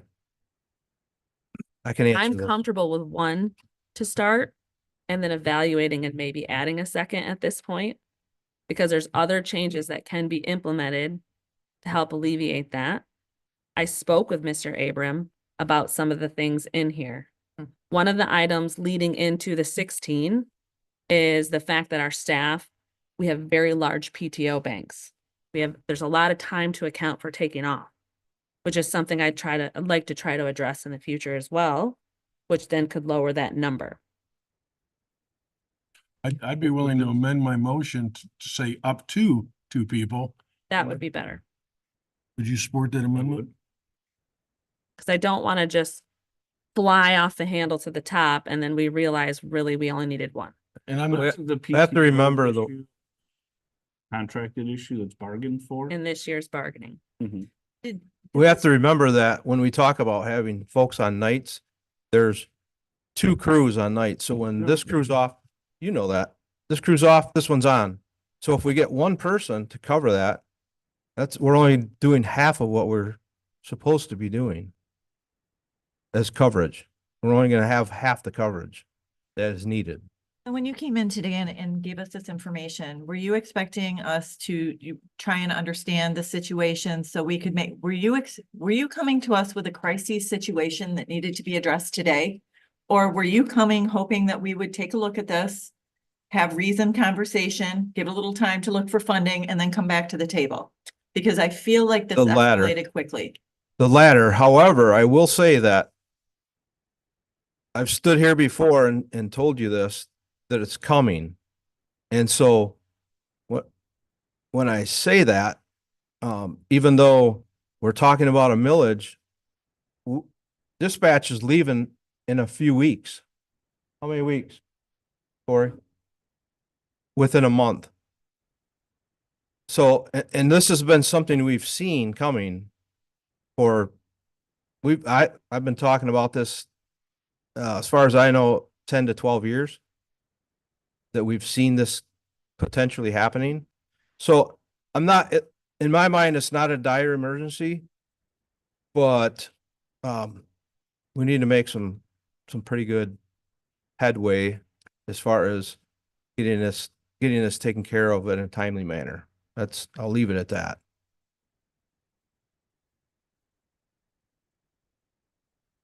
I'd ask. We may have to pay overtime to create some of this coverage when the time comes for minimal staffing. We may have to do that and try to figure that out. So based on the numbers, the jail is already predicted to come in over budget, period. That's where we're at right now. Keep that in mind. The jail, but the overtime budget is already almost blown. Is their normal budget acceptable for if they maintain their hourly rate for the total year? So They're predicted by the end of this fiscal year, based on the predictions of what I'm seeing with expenditures and overtime, even keeping the status quo, they're coming in over budget. I want a solution. I want you guys to be covered and have the staffing that you need. I'm just not sure the way this decision was reached was given enough time or thought out enough. And I just want you to know that I'm a little uncomfortable with how this started and where we arrived without more information of understanding how this is going to be accomplished. And I just don't, I'm not sure this was a crisis situation that needed this type of response today. So, Well, even This if you, board, sorry, this board asked for this study to be done. oh no, I fully understand Okay. that. Yeah, oh, absolutely. Because I we had- remember that and I appreciate it being done. And there's information that we've been provided with the last couple days based on that study. so Yeah. even if the motion that was presented by Commissioner Janat Morsecki is approved, there's still a lot of legwork to be done because it's up to 2 pending funding. And so they're going to be challenged with how do they make this work within the jail budget as it stands right now? And if it doesn't, they have to ask you for money, and from where? So even if we make that motion, it's still got to come back to you for where's the funding coming from? What changes are we making in our current expenditures that we can account for another person coming on board? That all has to take place still before anything really happens. And I don't know if we can rely on long-term Grand Traverse contracts. That's one of those things.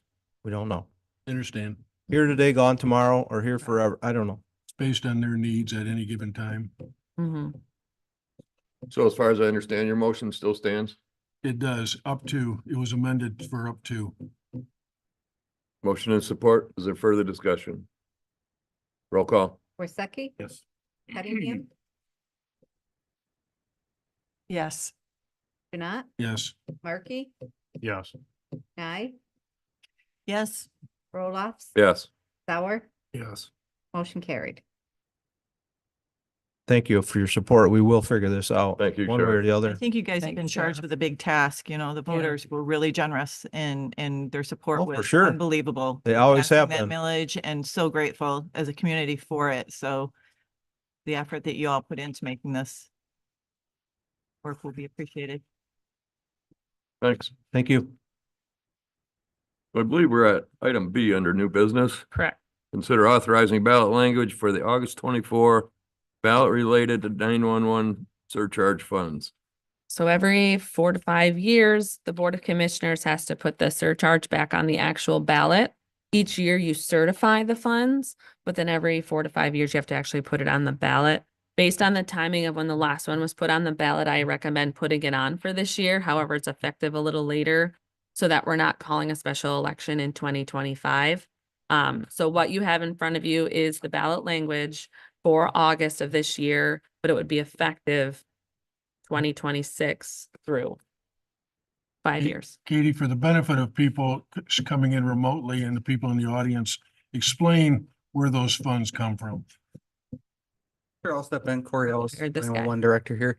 So we operate off of what's called surcharge, and those surcharge amount is what is decided here by the board. You can set it up to a maximum of $3, which is what it's currently at. Those are a fee, I will call it, on what is classified as a post-paid phone device. If you think about prepaid, like a track phone and similar, that's very different. This is post-paid, like your Verizon, you pay for the service after you've already received it. So it's added on to that amount or that bill that you have.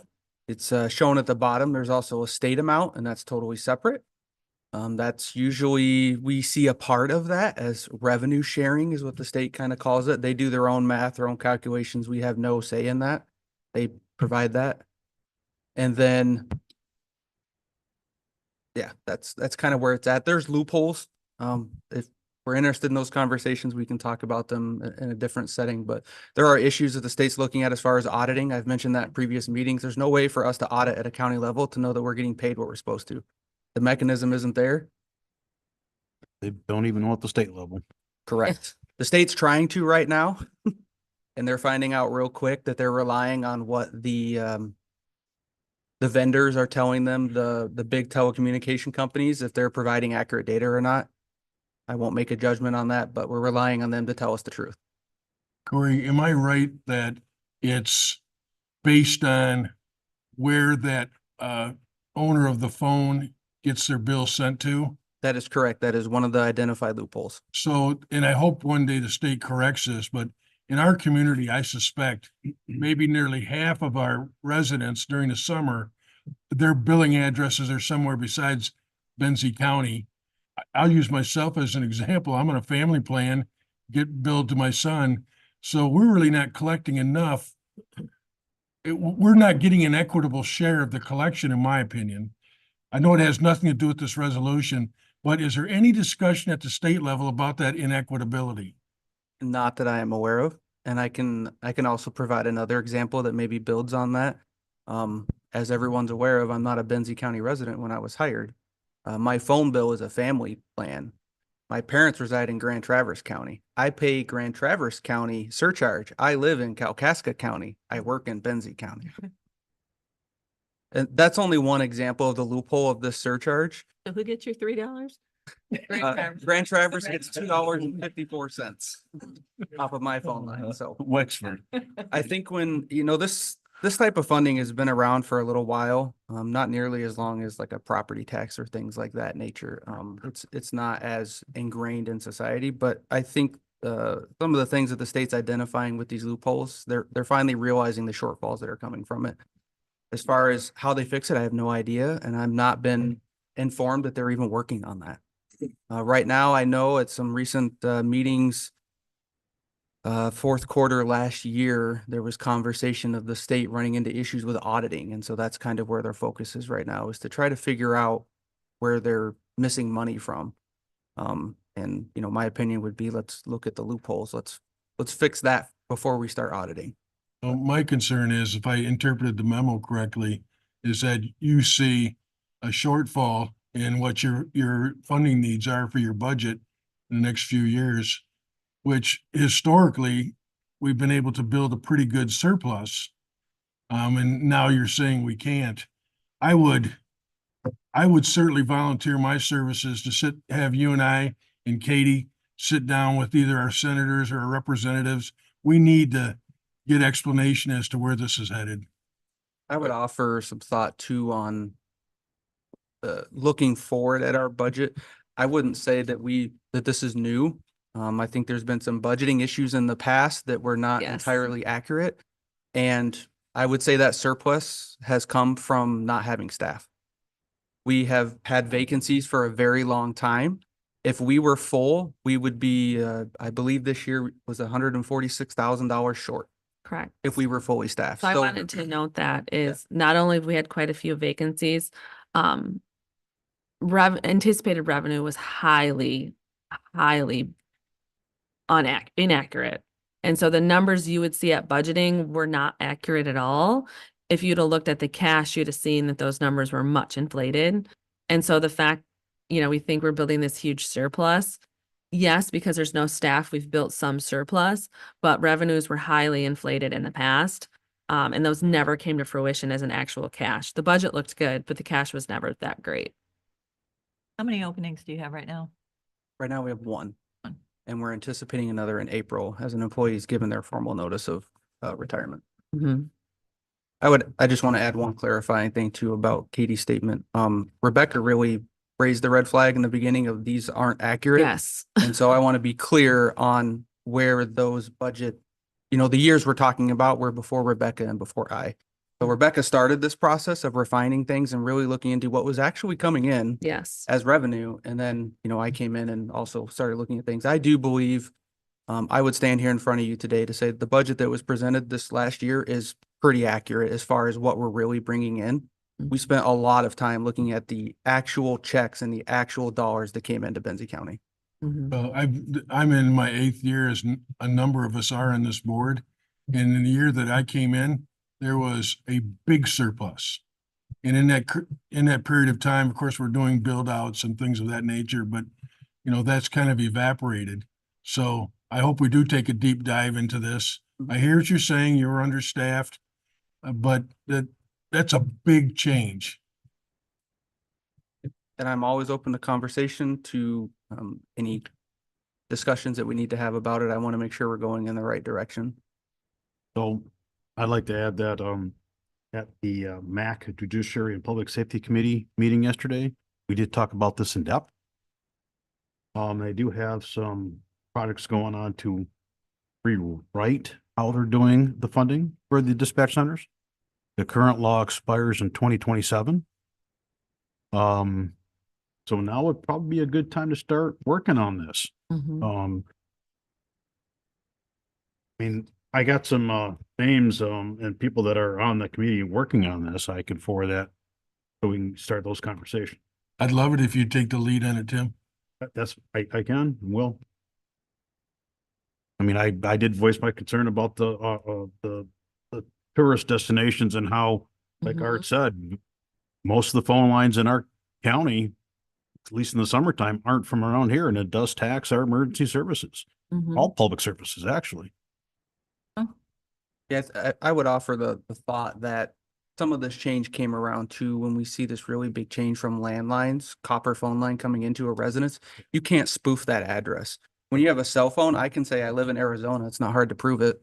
It's a lie, but it's not hard to prove to the phone company who's going to assess this fee. So some of that transition has caused us to end up where we are. Now, they did talk about the history of how the billing was done Mhm. during the conversation yesterday.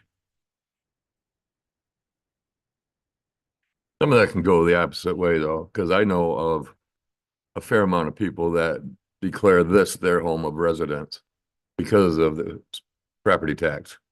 Sure. So it can go both ways.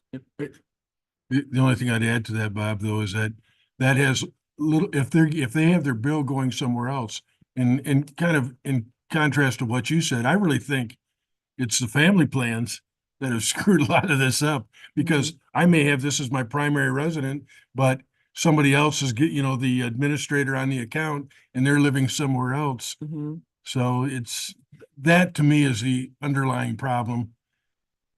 Those family plans ought to do away with them, huh? Right. But I'm glad to hear that MAC is working on it. And since you guys have already taken it up, run with this. So Tammy, if I make this motion, is this 005 or 009? No, it's 005. It's 005? Yeah. Okay. I'm going to make the motion that the Board of Commissioners adopts resolution number 2024-005, resolution submitting to a vote to the electric reauthorization of the telephone surcharge for continuing enhanced emergency telephone services, 911 services, for placement on the August 2024 primary election ballot. Support. Coming in. Motion and support, further discussion. Roll call, please. Cunningham, Yes. Knapp, Yes. Markey, Yes. Nye, Yes. Roloffs. Yes. Sauer. Yeah. Worsakki, Yes. motion carried. So next one is a handout that Katie provided, for step 3 grievance. No, that was on. That was approved under consent. Oh, I'm sorry. There it is. So committee appointments. So we're gonna take a break. And then move on to committee appointments. Okay. Oh,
You did. Okay.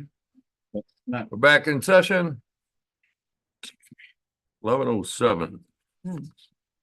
Committee appointments. So some things have changed since we were here last. So I'm gonna go back into December. Start out with the MAC, transportation and infrastructure. There's usually a keynote speaker, and that one apparently was. We have to affirm your committee appointments and then it's commissioner report. Sorry. Jump the gun there or whatever. So the committee appointments are in the packet. So Chair Roloffs, Vice Chair Markey, myself, and the rest of my staff sat down and we went through the committee appointments. You'll see a really fancy spreadsheet that Markey put together. Good job. Blame it all on Tim. It's a really nice spreadsheet. So what the whole purpose of our conversation that day was, one, to try to level out the number of committees that are across the commissioners, just because there was some that were much more heavily weighted. So we did try to, level those numbers out. One, we also took into consideration the different committees that some wanted off from. So there was a little bit of a mix-up jog around of the committees. So what you have on there is the recommended committee appointments for this body. And what we would need from you today is to confirm those appointments. The other thing that I ask of you is to please look at the committee list and let us know if there's changes that are needed. Specifically the health department, I guess starts at 2:00 and it said 4:00 for the last 3 years.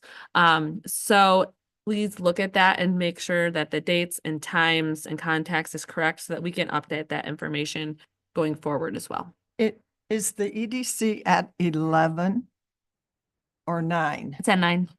It was Okay. at 11. It was a, Okay, so it's, So that one okay, needs to be until on. it's changed. okay.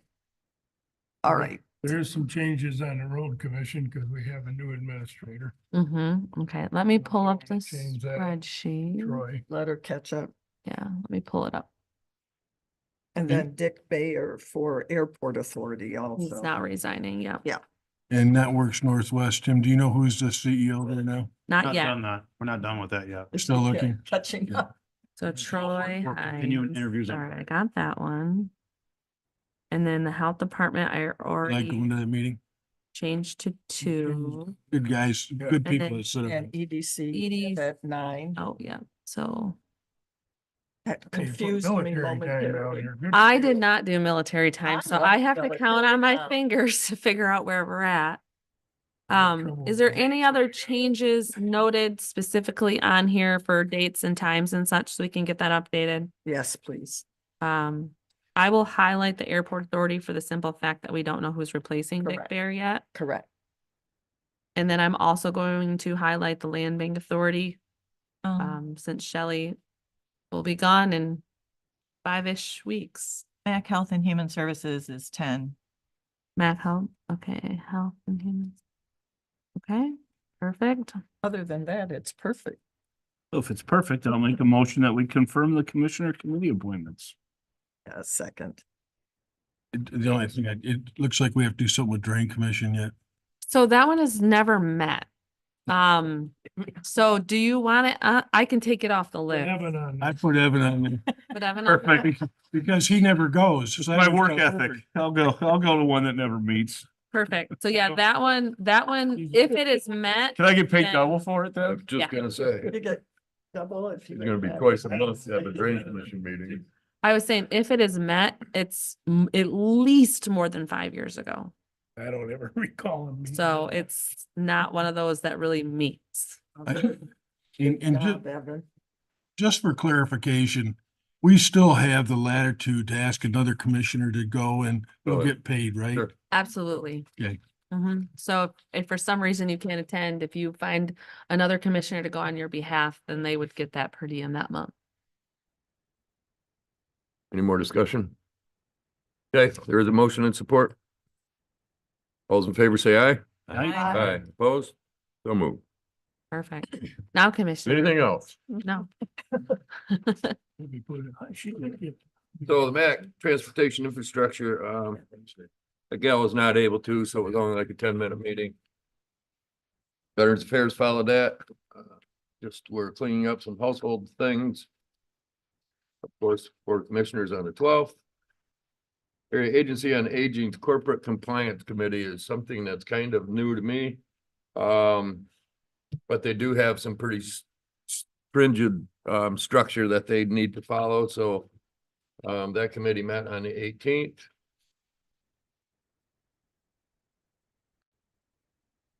And then we turned into January. And pretty much it's just about like a recording.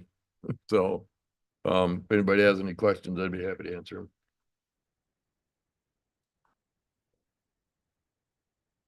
Okay.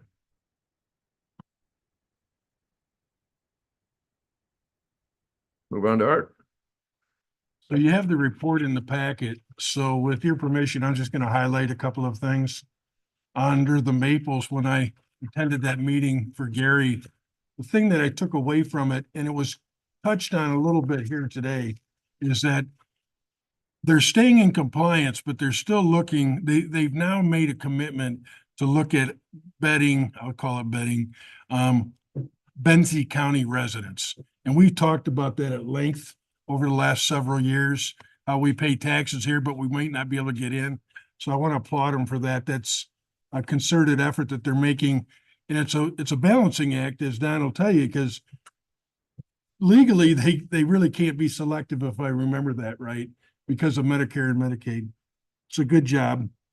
Under Platte Township, I think it's worth noting Mary Pitcher is the enforcement officer for them now. You learned what happened at Elmira Township with respect to Headley.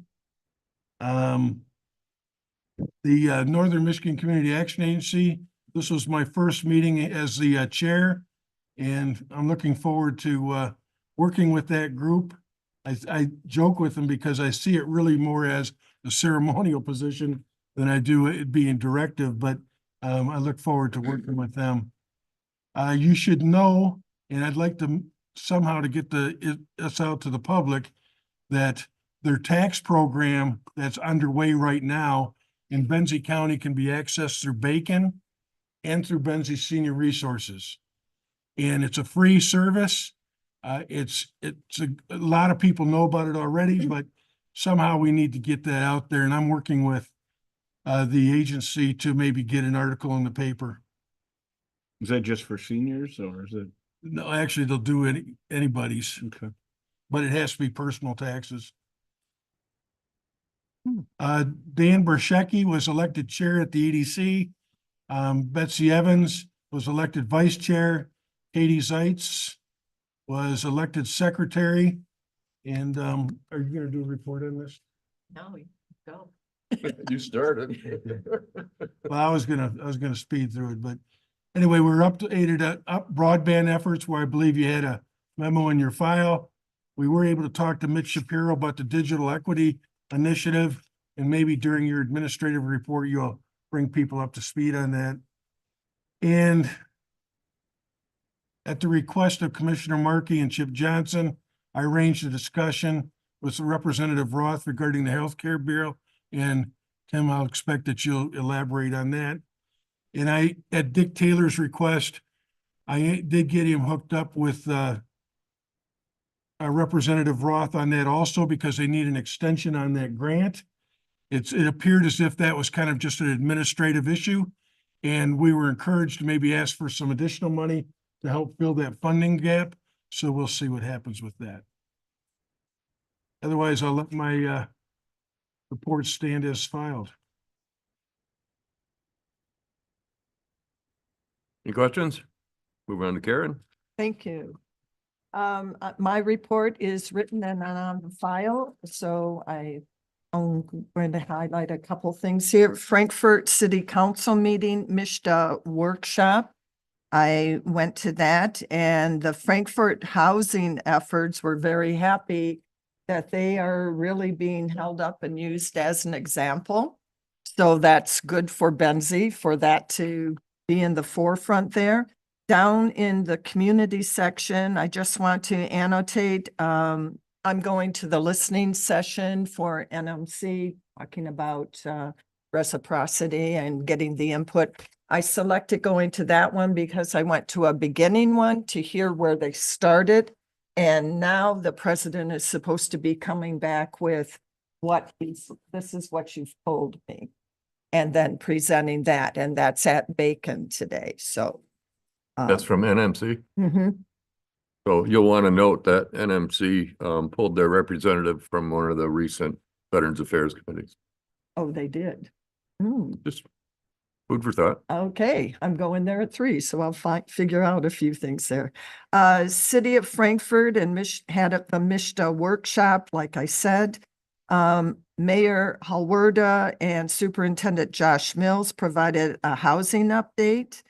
In December of 2023, it was signed into law to encourage attainable and affordable housing, and they're taking advantage of that.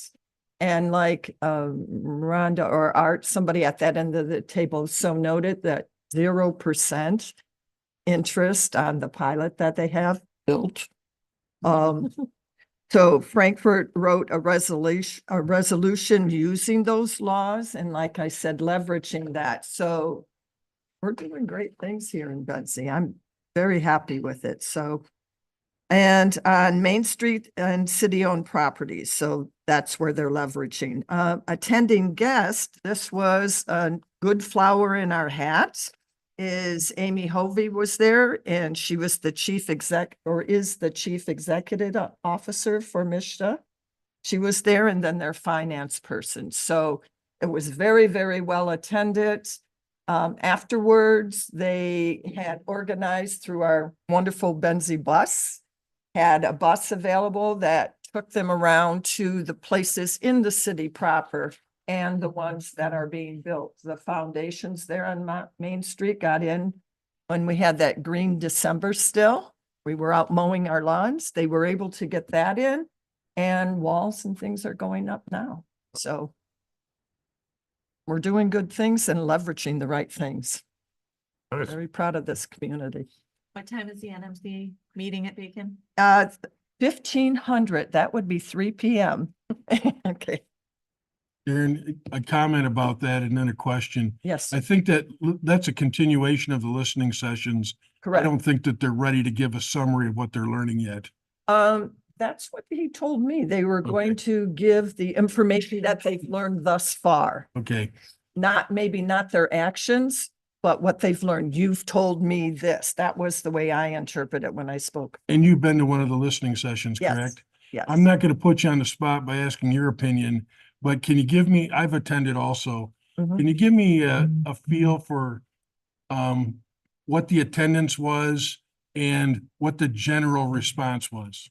Yes, I went to, I believe the Frankfurt one was the first one, I believe. So I wanted to pace it that way, go at the beginning, go at the close, so I could see. At the first one, it was very well attended in Frankfurt. Our little city council room was pretty full. So, and there was the presentation. I know that any of you that have gone to them, you probably saw the same presentation. So very well attended. To ask your first question, impression of support. Most of the people were there because they did support it. So we'll see today at 3 at Bacon and the information that they've gathered thus far. Like I said, I didn't interpret it, and I didn't mean to make it seem that way, that they're going to give us end results. This is what we're going to do. They're just summarizing. This is what you've told us. Okay.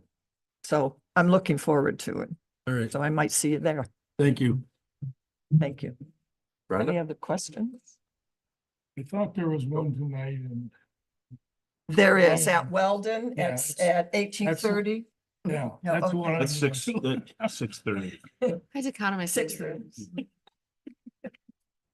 Yes, there is. Okay, I I just wasn't meant this sure. was one of our last days. I'm going to it because I know it's supposed to be the summary. Any other questions? If you, I want to make a comment. If you haven't had a chance to attend those, Please do. you should do one because This is gonna end up in front of us eventually. Yes, it is. The other thing on my first in the written report, we all know this as commissioners about our MAC 83 podcasts. They are great and they are available for the public. So that's why I put that website there, just so the public can access that, because you can go to that to get septic information or whatever is coming before the legislation. It really helps educate our public and me, you know, for Benzie County. So that's available to the public. Our little library in Frankfurt is going to post it there because I told it there, and you know, so in the various libraries, that might be a helpful thing to do. But thank you. Thank you. Thank you. Sure. My first, I have written my report. I have not submitted it yet. I will do that after the meeting. My first 3 meetings have met twice since we were last together, but I have condensed my report. You're welcome. How many pages do you have there? No, that's, okay. All right. So, the Village of Beulah, they approved a resolution proposing amended water and sewer rates to be effective 1/1. That's going to continue to happen, folks, until their upgrade is done. They approved various contracts in regard to their sewer project. They approved their RV park rules for 2024. Camper complaint process was clarified and specified what would cause expulsion from the park and what amount of fees would be refunded if that occurred. They tried to address their subletting issue at their RV park, and they're transitioning to weekly and nightly rentals, giving first priority to last year's guests, then to a wait list, and then to new guests. They have people who have the same spot for years and years and years and are subletting those out. And it's become a problem. So the village doesn't know who's there and what fees they're getting by subletting. So they're trying to address that issue. The Cold Creek spoils removal bid was awarded to Kirby's Backhoe. That's a cost that is split with Benzonia Township. My next meeting I attended was at the Mills Community House. This was a special meeting held by the Village of Beulah. They had representatives from Baker Tilly and Gosling Zubek. They shared information regarding the ACO, the required upgrades to the sewer system, and the finance options to cover the cost. They're going to make an application to the USDA. To date, they do not know what kind of loan forgiveness would be involved with that. It's approximately a $12 million project. They were awarded a $2 million Eagle Clean Water Grant. They gave numbers, folks, and it was shocking. It was a well-packed room, and Baker Tilly said that for an average household using 13,000 gallons of water in a quarter, their bill is high right now at $178. It's going to go to $462 if the costs are all in user fees. They explored some other options, dividing up the user fees with taxable value, adding it to the taxes, but that's disparative too, because folks who have owned their property for generations and generations have an extremely low taxable value, as opposed to a person who bought last year. So not sure how they're going to move forward with that. This impacts the county. This is not water. This is just the sewer side. The water bill would be in addition to that. It's a problem. I intend to write letters to any representative that I can. Baker Tilly said one of the last hopes to get any kind of remediation would be an earmark of some kind. And they do that, but generally they go to more rural areas, not the urban areas. Hopefully our representatives will hear that, you know, this is a community that this issue was created by, unfortunately, negligence on boards from the past. It's not the boards that's sitting there. It's the boards who didn't heed recommendations over years and years and years of improvements that needed to be made. So this is where we find ourselves, and it's a big issue. I have attended 2 Benzonia Township meetings. They have a new trustee, David Gardner. He was appointed to not only the Township Board, but the West Benzie Joint Planning Commission to take Jim Sheets' place. Betsy Taylor was appointed as the new member of the Township ZBA. They approved the site work for the new Township Fire Barn, which will begin this winter. Construction will be in the spring. Drawings were presented. The total package is currently about $800,000. I've had 2 Central Wellness Boards meetings since we last met. A lot of discussion regarding the CCBHCs. That's the meeting that Commissioner Jeanette facilitated with John Roth to address that. Central Wellness's position is they do not make fiscal sense. They're compiling data at the region to support the behavioral health home model instead. At our last meeting, there was a presentation given by the Manistee Friendship Center. They offer opportunities for food, classes, and services. And Chip Johnston wanted me to relay that the opioid funding received from Benzie County was greatly appreciated. Organizational meeting. I attended the Village of Benzonia meeting. They approved their MDOT Act 51 non-motorized spending resolutions. February 10th, Winterfest fireworks were approved behind Family Fair. Apparently you need 5 inches of ice for the concussive shock of fireworks, and we're not gonna have that by February 10th on Crystal Lake. So they're gonna be behind Family Fair. Do they have a Zamboni? Not sure. It would say. They've started a capital improvement plan that will span 6 years and will be updated annually. They have grant funds available, $10,000 from the MEDC to help cover cost. And then you've seen Cottage Pros at work on the ice rink. That's a volunteer effort and it's greatly appreciated by the village. They do that for the community. I attended the Economic Development Committee, my last one. Commissioner Karen will be taking my spot there. Cunningham will be taking that. So At 9 a.m. at 9 a.m., not 11. I made the change. And then my last meeting was the MAC Health and Human Services meeting. There was a presentation by Yarrow Brown, Housing North, talking about all the things we were talking about today, pilots, TIFs, all the resources that are out there. The legislative update at the MAC committee meeting was interesting. They talked about Medicaid inmate exclusion policy reform. We all know that when folks enter our jail, they lose their Medicaid benefit, and that's being looked at. There's being proposed a re-entry waiver, which would reinstate Medicaid benefits 30 days prior to release from jail. This is going to be a long road. The state is not incentivized to want this to happen because the cost falls on the county, but it is one solution that's at the table. They said that road funding is at a significant funding shortfall. Axe My Tax ballot proposal was discussed, and I'm sure you've all heard about this. It's the effort to get rid of property taxes.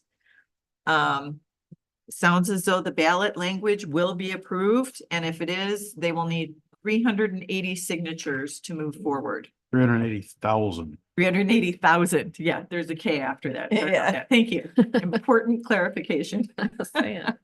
And then finally, the statewide septic code is still being discussed. The mandatory 5-year inspection proposed appears unrealistic, especially considering staffing issues. And then I had one final meeting that wasn't on my report. I met with Sarah May. She spoke with us our last meeting. Sarah's is in charge of the BAY program, Benzie Area Youth Organization. And we talked a little bit about opioid funding and, you know, why I had expected an RFP from them. She's affiliated with Grow Benzie and she missed that timeline. But we talked about perhaps programs involving prevention in the schools, and she was going to connect with Katie to see if she could have something to come before us that would benefit the community in the prevention area. So that's all I have. I believe your comment about Medicare, that includes veterans as well. Get incarcerated, they pull your benefit. And also you mentioned Axe My Tax. Axe My Tax. In my commission report, that is the exact link that I put in there because it was important in questions and education. So. Yeah, and I think the theory behind it is the property tax would go away, so the funding would still be needed. So that would go on what, sales tax, alcohol tax, Marijuana, whatever Yeah. they could it would. be covered in other. That'd be a huge lift. Try to recover that. Can we go back to this Medicaid insurance for inmates? Yep. what I didn't understand is there actually a movement on that now? Or Yes. is that just a Yeah, discussion? there's an effort. It, Yes, so there it's is one of, legislation. it's one of Mac's 2024 priorities. I'm gonna talk about it too. So what their, Mac is pushing the state to apply for a Medicaid exception at the state level. And if they apply for that exception and it's granted, they'd be one of like 12 or 15 states who have actually had it granted. And then that would allow Medicaid to be turned back on up to I think 90 days before they leave. And so it's not a total fix, but it's a huge step in the right direction. One of Mac's 2024 priorities, and it sounds like there's a lot of talk going on that they're hoping to get this accomplished in 2024, is to at least get the state to apply for this exception through Medicaid and then Medicaid, Medicare. Once they grant it, then the county jails would be able to benefit from that. So it's not the federal fix all, but the states, there's only like 12 or 15-ish who have done this successfully, and it helps take a huge burden off the county jails, because I mean, even 30 days is huge compared to 0. Well, that and gets it reinstated before they actually transition. Yes, so it gets it reinstated up to so many days, but like Commissioner Nye said, is the state doesn't want to do that because they're taking a loss then, essentially. But there's a huge push in Lansing right now to try to get them to at least apply for this exception. It just has baffled me all along since I became aware of the situation that inmates' rights, this benefit is taken away before a conviction is even handed down. Yeah, And just the simple yeah, act of being incarcerated and that benefit is lost. yeah. So And the cost falls on the county. hopefully it's a priority they can accomplish. Commissioner Markey? Oh, let's start with the big one. Currently in committee, there's House Bills 5371 and 5372. These are the CCBHC, the Certified Community Behavioral Health Clinics. The CCBHCs are designed to, or the premises that they serve everything from the severe to the mild and moderate with behavioral health. A little bit of education, our CMHs are by statute required to handle the severe. Not all CMHs address mild to moderate. That's an option that they can do. Ours, Central Wellness Network, does address mild to moderate, and they have things called a behavioral health home. And they also have an opioid health home, which they're going to probably rename to recovery health home, maybe, because it's just not opioids anymore that they're serving. The behavioral health home that we're doing here in Benzie Manistee is working well. In fact, the feds actually came in and audited Central Wellness Network to find out how they're doing it so efficiently,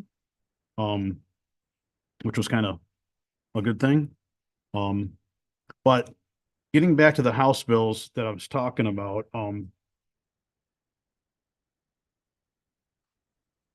Chip Johnston, the CEO of Central Wellness Network, is actually trying to hit all of our state reps and senators that are involved in these bills to make sure that they understand that the funding on the CCBHCs is kind of like the way he worded it, a Ponzi scheme. Numbers wise, the way that currently the state of Michigan's doing, the first year they had 13 sites and the cost was like $98 million. And then the second year, 13 sites went up to like $180 million. Every year it's like doubling or tripling, but the sites aren't growing, what they're talking about. You know, by the third year, if you did the math, the number of people that were serving, mind you, the community mental health by statute have to take care of the severely patients. So if you're talking mild to moderate, the numbers came down to like $80,000 per patient per year for the CCBHC. It just, my math could be wrong, but financially it's not sustainable. Okay.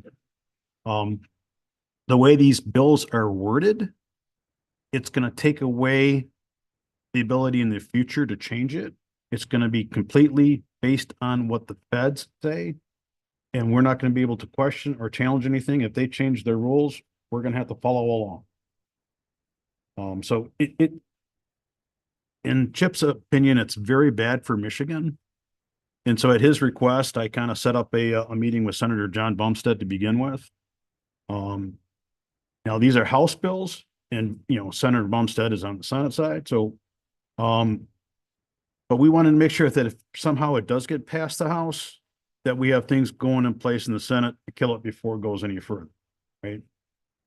Then after that, with the help of Commissioner Jeanette, we had a meeting with State Rep John Roth, who is a sponsor on the bill. And he, at the end of the meeting, he basically said, yep, I will do what I can to get my name off that bill. He was in support of our Chip Johnston. Later that afternoon, Chip had a very similar conversation with State Rep Vanderwall with the same results. And we're still working on getting a meeting set up with Betsy Coffey, because she's also a sponsor on the important stuff. And there's the sad thing is that the behavioral health home that we do, it's a proven solution. It works. You can easily duplicate it. Why the state's not looking at that is there's politics involved, and I think it starts at the federal level. Any questions on that? It's pretty involved stuff, and I have supporting documents if anybody wants it. Clarification, just to help understand, the CCBHCs are actual buildings. Yep. Places that people go, the BHH, even though it says behavioral health home, it's not a structure. It's a group of resources that in this model, especially in rural areas, is much more effective and cost effective than the CCBHCs. Thank you, Rhonda. And there's a lot into the CCBHCs that the state has requirements for. And if you have a small rural area doing this and you aren't meeting all the state's requirements, state can shut you down and all your funding then will go down to the other CCBHCs. It's very weird that this is actually being considered, to be honest with you. Anybody else have questions? That's just one meeting. I have more. What? You're serious? Yeah. Can you set the timer? Go, Tim. The NMRE, the Substance Use Disorder Oversight Committee. Bing. There was one Next. request that included Benzie County. I did voice that Benzie County did not need those services. And I was told that Benzie and Manistee would be pulled away from the grant request. And we're also, I questioned at the SUD meeting, right now the PA2 funding is currently being used for seed programs. In other words, we're going to give you grant money for 3 years, but after that you have to find funding on your own. This is county money, but there's just requirements on how we can spend it. And it being a seed money is not one of those requirements. It's not written anywhere. It's just something. So we are now looking at setting up documentation at the NMRE to actually clarify how these funds can be used. We can have some policies that should be followed, but don't have to be. But again, this is county money. Right now, Benzie County has over $200,000 in this fund because we haven't been using it, and we are working with the courts to come up with ways to start spending this money more efficiently.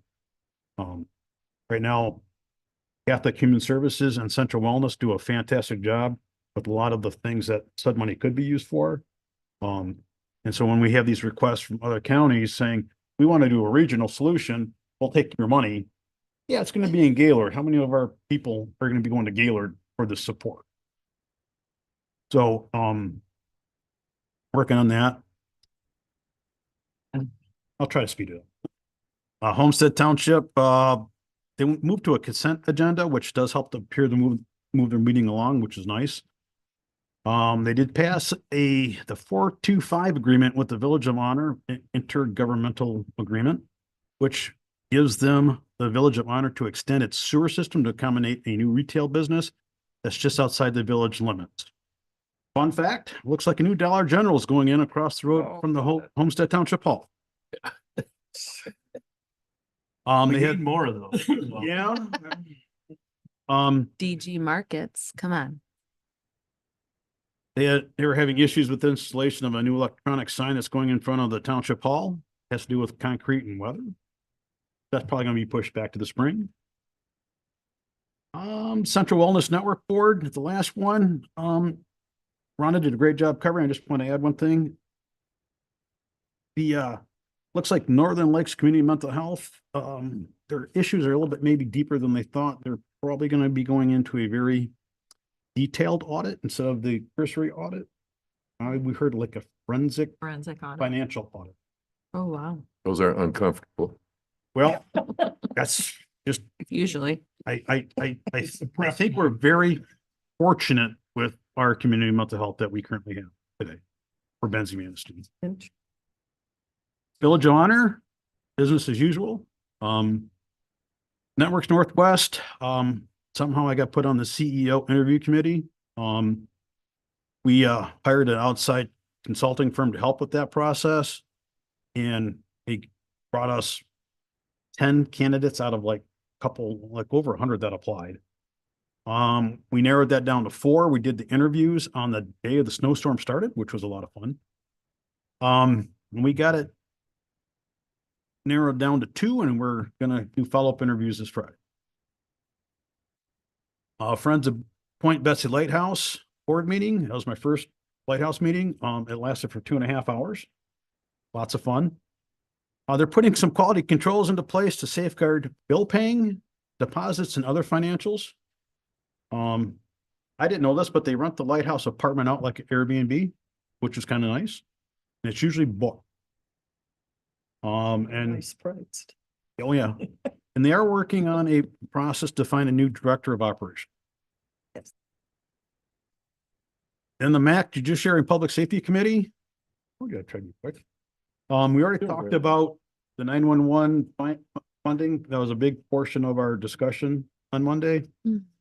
We had the legislative update from MAC, and that right now things are moving slow in the House because the Dems don't have a majority any longer. It's currently tied at 52. They believe that they'll regain the majority at the April vote. And because of that, they expect a very busy May and June. And everything else that from that committee we've already talked. Now I'm done. Why, thank you, Commissioner Markey. Tim, just one question regarding Networks Northwest. Was there any internal candidates? Officially, no, but there was one that had worked for Networks Northwest for a while and left in like 2017 or 19. I can't remember which year. So Okay. technically they're not internal, but they used to be. Right, okay. Do you expect that kind of response? 100 applicants? I think it was a very large number, but obviously they go through them and a lot of people may not even be close to qualified or meet the requirements, or they're asking for a salary that's not even close to what they can offer. Okay, so that's included in there. Well, that was in the initial, had so many people Gotcha. apply. Right. We got 10. But that could be like on a LinkedIn kind of thing. Yeah, they gave us, well, they just gave us numbers. They didn't give us the details of those people. We got details of 10 people for us to vet through that they said that met the criteria and qualifications. And they actually did a pretty nice, neat thing. They actually held video, had them each make a video with questions that they would actually then answer. They did background checks. They did internet checks to like Facebook pages and political donations, and it was a pretty thorough background on each person, reference checks. And not only did they have to do the video, but they also then had to sit with an interview with the consulting company who provided a transcript of those interviews. Just a point of interest, I heard recently from professionals that people will submit their resumes even if they only cover 30% of the job requirement. So I could see where they get 100. It's a good job, quite frankly. To get to. Anything else? Evan? Inland Township meeting, they've begun their preliminary budget discussion. You know, some other things of note, they're having their chili cook-off to benefit the Fire Association. That's on the 10th of February from noon to 3. And they've reinstated their event committee, which in the past has been busy with euchre tournament, all kinds of different things. But one of the things that could be a point of interest, they're doing an Easter egg hunt. So for anybody with kids or anything that want to go to that, and they're doing also a spaghetti dinner. Tentative dates for those are March and April, but they're not totally done with the dates yet. Conservation District, John was here last week and gave the annual update on that, so nothing to add to that. And then Benzie Bus, their audit has been completed and no issues there. It was an unmodified opinion. They attempted to hire a mobility manager. They wanted to try it part-time, but they had nobody apply for part-time. So they're going to try and hire full-time to see if that will gain more traction. And they've also begun their budgeting process for next year. And that is all I have. Question? I take it you didn't make the Parks and Rec yesterday. No, I'm not on that one anymore. Well, or yesterday. What? Ouch. What I was told, anyway. 9 a.m.? Thank you.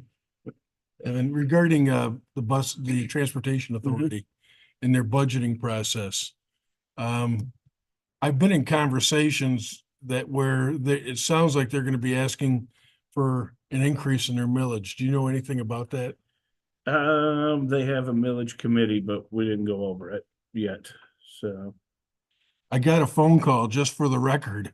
I got a phone call from one of those members that said my name was invoked in that conversation and that I was in support of the increase of the millage. No, wasn't. I don't know where they got that from. Wasn't it, They didn't bring it up at the meeting? no, Good. no, Do you have unless a I, doppelganger? Pardon me? You have a doppelganger or? unless I flaked out and missed part of the meeting. I don't remember your name being, Well, this was at the taken budget, in vain. this was at the budget committee that Oh, someone okay, participated. yeah, not on that part of it.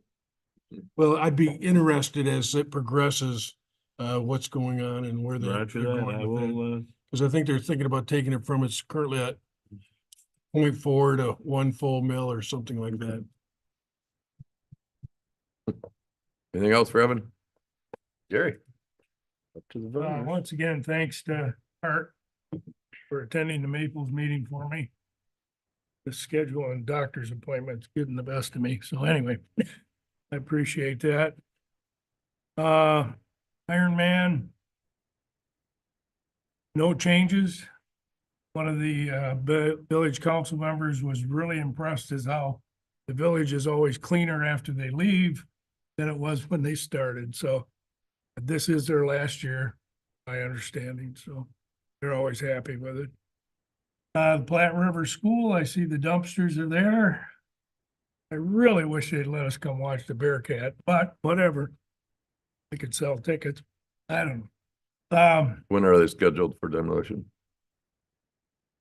I thought it was in February here, early February. I think they're just scrapping stuff out now. I'm not sure. Process is moving forward. Right? It'll be very quick when they do it. So, Well, yeah, I heard 35 mile an hour. oh, that's what the Bearcat, yeah, but I mean, the demolition of that building will go down Yeah, I know. extremely fast. Yeah. Village of Thompsonville, they had their public hearing on the Parks and Rec plan. So they can move forward with the grants in the future. And they talked about the well or the water system that they have to upgrade. And they were looking at some of the bids that came in. Actually, the ones that are building or doing the wells will actually install the meters, which is interesting in Thompsonville. But their bills are going from 47 a month to 60 until they can adjust by what the meter usage is. So we'll see how that goes. I believe they only have 240 people that use the service in the village, so it'd be good. Village of Alberta, they were just closing their projects out. Thing went well. They had some money left over, so they're looking at a possible extension on one of the lines. Couple other things that came up. They happened to watch Kurt Vanderwall's thing on Facebook. And he's gonna run around with petitions for the redistricting thing. I think he covers 4 counties, not sure, everything Manistee south away. So that was the first time I'd heard that, that I guess it's not just the Detroit area that they're complaining about the redistricting, it's the entire state. So there could be petitions available to sign. I hope people consider it. The other thanks I want to make is to our undersheriff, Greg Hubers. Had an issue with Blaine with a homeless individual. Called him. Wow, he is quick. But we're back again with the mental health issues. So I don't know if it's Central Wellness. Thanks to the officer that we have, the mental health officer, he helped in this, facilitated, and gentleman, I guess, was admitted to Munson for some evaluation and stuff, so that was good, but he was living in the back of a U-Haul trailer. Too bad. Was not good. So anyway. So you moved him into Traverse City now. Let's start. You want to go there? No. I'm ready. I'm ready. Because it started in Frankfurt and moved to Blaine. So I'm very concerned about this because we don't address the problem. We can't They do it don't here. need to be in the jail. They need to be taken care of. I know nobody wants to hear it, but I think we need to go back to a mental or a state hospital like we had before, a facility where we can house these folks and help these folks. I hope there's some money available, and it's just one of those things. I'd hate to see it continue. Another thing I had heard through the grapevine was that the Village of Alberta is working on a program that you can go look up your tax ID number, and they can show you what the increases will be with this Headley override. Mm-hmm. So we will see if that comes to attrition. The other, last thing was the Village of Thompsonville and the airport and the home stretch building there at Crystal Mountain. There's some major issues with the runway, how this is coming in. So the airport manager was pretty upset. I hope they can work with this John Stimsa, I can't think of his Simpson.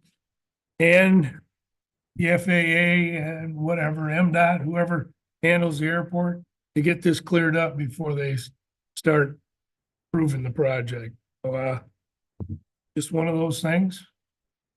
It's just, there's always consequences to certain things that you do, and I didn't realize it was that big a problem till the meeting, so. Unless you have any questions, that's it. Thank you. So you know that the Village of Alberta is not tied into anything we do with Headley, right? They're just doing that on their own accord. That's my understanding, Okay, yes. it's to- because it's our to Headley inform the doesn't public. affect them. Okay. Well, it affects all taxpayers.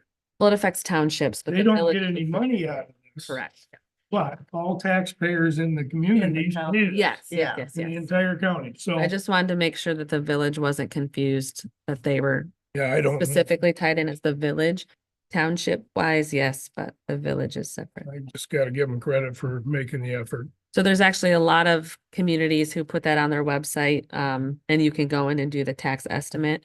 A lot of big cities primarily do it because they have the funding, because you have to pay for that service, but you can find that pretty easily.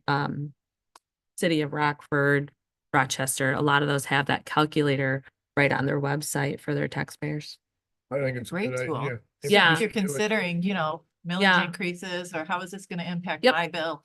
Is, Yeah, a lot of big cities who have went about, resets and all those things, they pay for this calculator and it's on their website. So we'll look into that and see the cost, and maybe we could put it on ours too, if it's not something super astronomical, of course. Yeah, See how the village makes out. there we go. I'm good with that. And I do think that's a good idea, but also it it does affect city and villages Yeah, from the county perspective. correct. So they need the education too. Oh, yeah, definitely. Okay, I just didn't want the village to be spending this money if they thought they were, as a village, directly I think impacted. it's a couple of volunteers that are doing. it. Okay. They were reached out to my wife at the township, wanted all the tax things, and I Yeah, said, I call equalization if you want to know all the tax stuff, so yeah, see where it goes from there. makes sense. Just want to be careful. We use the expression Headley override, and I know that that's a common expression, but as I reset, Correct. a Headley override, what I've learned in the last 18 months is suggesting that we ignore Headley altogether going forward, and that's not at all what we're proposing. Everybody here understands that if it gets reset at any level at all, the following year, Headley is again applied to whatever the assessment is. Well, Headley's applied no matter what. The override difference though is when you get into the allocation and you're changing the allocations, and the total amount that's actually allocated. So no matter what, Headley's applied to millages, period. It's a matter of, are you adjusting the allocation and the total millage across all jurisdictions, or are you just resetting to an original for the value specifically? Well, what I've heard, Katie, is that people think that an override suggests something other than what it really is. Correct, yeah. That's why we're using the expression reset. Reset, that's And I exactly, Because if think you look at the language, consistent. I'm trying, Yeah. if you look at the language from the state, they actually use override also. yeah. But do. I don't think that it defines it clearly enough. No, our legal counsel has been using reset. My turn, okay. Turn. So the first thing on the list, digital equity. So there's a digital equity task force that is meeting. Merit is providing some of their staff to help with this as well as Jackie Borzan, who's kind of shuffling the cats in this situation. But this committee is meeting regularly to talk about digital equity and what that means for Benzie County, because obviously Benzie County is different than other counties. And so digital equity for us means something much differently than other communities. And so this group is kind of nearing to an end of coming up with a final list of this is what we should do.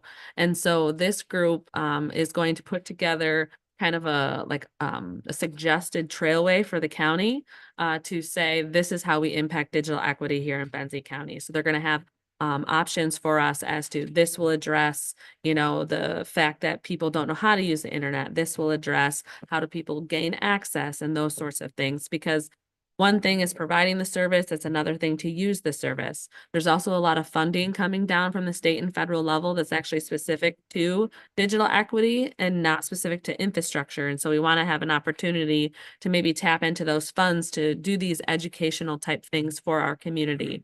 And so that group will have a list of things for you, a presentation to really talk to you about, this is the direction the county could go to impact digital equity here in Benzie County. At the last meeting, I let you know that Jackie Borzan was looking for some kind of anecdotal feedback from your folks in the community. And so for those who have reached out to Jackie, thank you. That information is important, because one of the things that we're really realizing is there's a lot of people who don't have the equipment to actually use the service. And so is there ways to provide incentives to obtain equipment? And how are we going to utilize the libraries and the senior center to increase digital equity here in Benzie County? So that'll be coming forward to you very, very soon. As far as we're going in our office, we're working on a lot of grant reporting and administrative work right now. As you know, there's some Betsy Valley Trail grants that we have, 2 of those. We have a Railroad Point grant that we're still working on, as well as the True North grant for the Brownfield. A lot of grant reporting right now, because a lot of things are due January 30th. And then we have ARPA reporting coming up right after that we'll have to also do through the Department of Treasury. So we're working on a lot of grant stuff right now. Now that you've adopted that Headley resolution, that's our office's marching orders to start moving forward. So I will have Rose reach out to the township supervisors to hopefully bring them together to choose one of themselves to serve on that committee. We will also recruit for a resident in the county, because one of the members has to be a resident who's not tied to a local jurisdiction. So we'll recruit for that. I'll touch base with Judge Mead too, because there's one resident as well that he appoints specifically. And so our marching orders have been given on the base of that resolution. We'll work on putting that committee together. It'll ultimately come back to you for fully appointing that committee.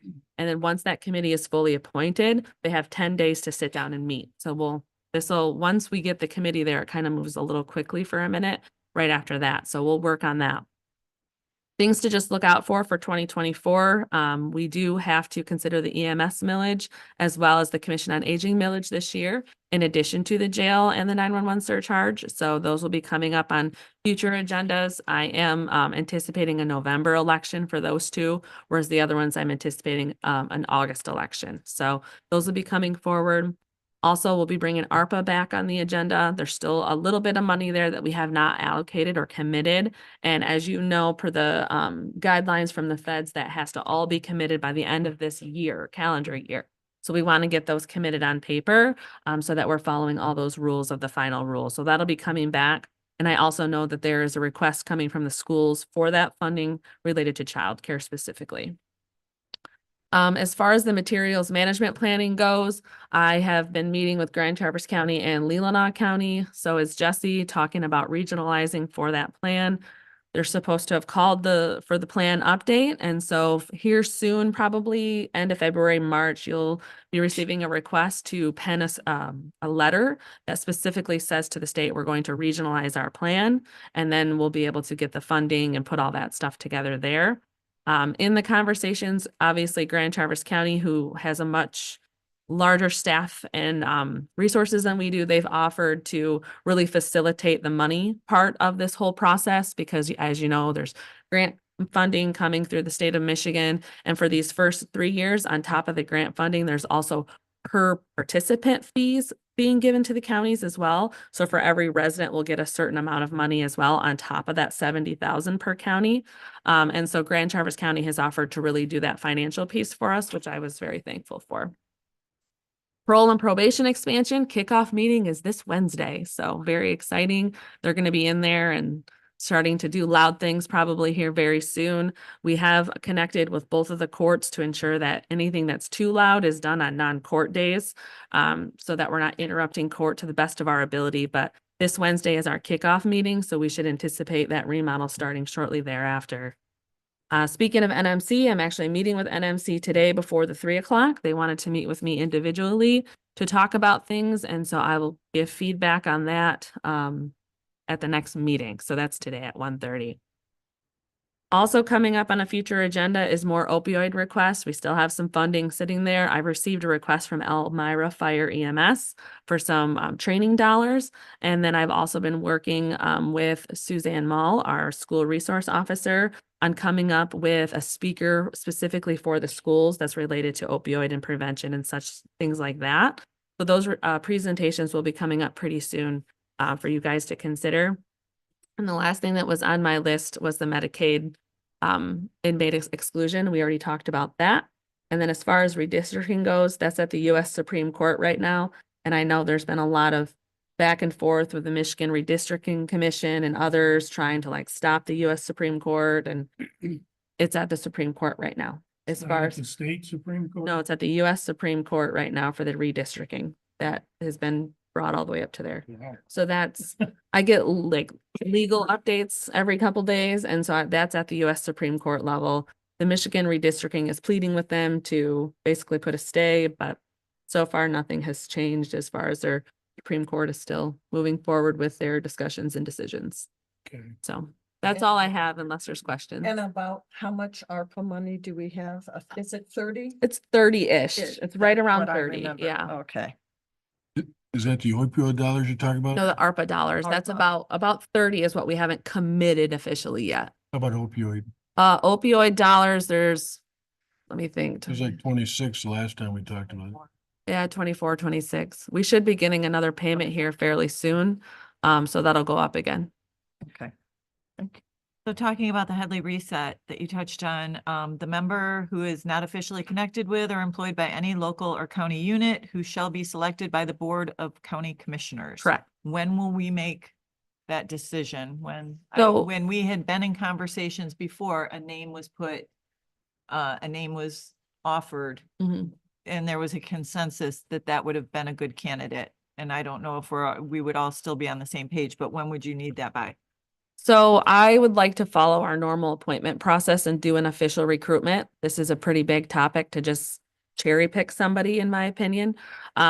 So I want to do a recruitment process. We'll put it in the newspaper and on the website. And if you folks have specific people in mind, please have them do an application and we'll go through that interview process and truly pick the best candidate that way. I don't want to just handpick somebody and then maybe there was somebody better out there. Sure. So we'll recruit immediately for that. We'll also work on the supervisor meeting also.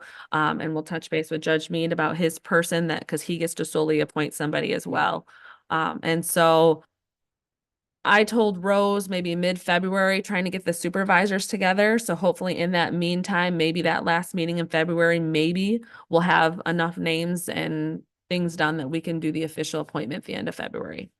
So this falls right in a really gray area for when our current treasurer and a new appointed treasurer will be in place. So will this Correct. task fall on the whoever is appointed as the new treasurer?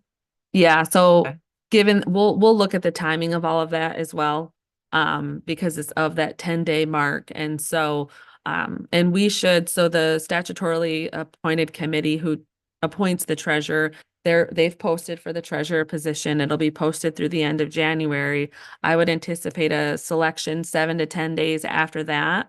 So we'll have a good idea too, as far as who it is and the timing, and we'll make sure to time that accordingly too. So we don't have this, one treasurer to the next and muddies the waters. So we'll look at that timing as well, just to make sure we're not messing anything up there too. And we need an appointment from this board also. Correct. Yeah. So we'll recruit immediately for that and we'll get interviews scheduled. So you guys can decide who. No, I mean, a member of our board of commissioners has to be. So technically, how the resolution is written is it's the chair of the finance committee of this board. Right. We don't truly have a finance committee. You guys kind of act as a full body finance committee. So you'll have to choose, if it says chair, then that by default would be the chair because this is the finance committee. Okay. Mhm. Got one question for you real quick. Yes. The opioid money, could that be used to help build a building for mental health problems? That's stretching it. I'd be really stretching it. It's more educational. It's prevention, education, treatment. Yeah, I guess. I don't think the infrastructure would necessarily fall under that money, but what would happen in that building would. Well, it's that's what I Yeah. think we're going about things the wrong way. Yeah. Completely. Yeah. And maybe it's time to start looking at some alternatives. Mhm. But to Katie's point, it's the money we should be looking at for programming Yes, is what we should be looking at. not a it for. building. Right. And it have to be sustainable. Mhm. That's the other issue too, is we're getting this funding in such a weird way. It's like, you're getting some today, but then you're gonna get some next week and Right. this week's gonna be 1,000, but this week's gonna be 16,000 and it's. Yeah, over For the 18 purpose- years. For the purpose of this committee, those are one-time events. They have to keep coming back and requalifying. Yep. But that's all I have. All right, Thank thank you. Correspondence, I don't see any. Hmm. Tim Malone didn't make it. Mm-mm. I did include his printout in the packet though, so you can read through that and see where things are at with broadband. All right, Thought his 12th disbursement was made. Has he been fully Well, 1.5 was the total that you Okay, guys that's what you allocated, got. so we're almost there. almost there? Mhm. brings us to our final public comment. Anybody that'd like to share in public comment? Judge Mead. This time we talked about heavily, I had 5 potential candidates. 4 didn't want to do it. The other one that took it died. Oh, So shit. now I'm starting all over. So, Don't want to be on that list. Your apparently. your average is very good right now. so I want to address something else here. The county clerk in Manistee County who got appointed, within a week of Tammy, Same day. Same day, yeah. has resigned. I don't know what they're gonna do for replacement. You have to understand, these county clerks are under a lot of stress with this 9-day voting. Tammy needs your support at every turn. Oh. So I just saw one fall off the ledge. we don't need to see another one. Okay? Well, and Masaki too, I thought, right? Theirs is a joint clerk register and they left as well. Well, Masaki announced their I could see registration. Manistee trying to point the register, merge it, and she used to work in the clerk's office, but I think she'd walk if she got put in that position. Yeah, So, still. That's not great signing up. information, Judge. Thank you very much. Could I ask the judge a question? If he'll answer, yeah. Sure. He's the judge. He's a judge. And you're in my courtroom now. How are you going about identifying somebody to serve on that taxation committee? well, previously I spoke with Mitch. I had some ideas, he had some other ideas, so and a couple of them actually crossed paths. So I'll work with Katie on it. What I may do is if you have multiple applicants, I may have to sit in on any interviews you have. Yeah. And if there's somebody you like more than somebody else, the number 2 or number 3 person may light up my radar. And so I think that's gonna be the cleanest way to do it, unless somebody really interested and qualified just appears. And you talk about an interview, but it's your decision. Right. Yeah. But if I'm sitting in on the interviews and you pick one, that gives me other people to look at. Because the names that came up before, they may pop up again. I don't know, but they were clearly not interested a couple years ago. Okay. Thank you. Thanks, Judge. Any other public input? We'll close public input. Motion to adjourn. Second. Those in favor say aye. Aye. Opposed?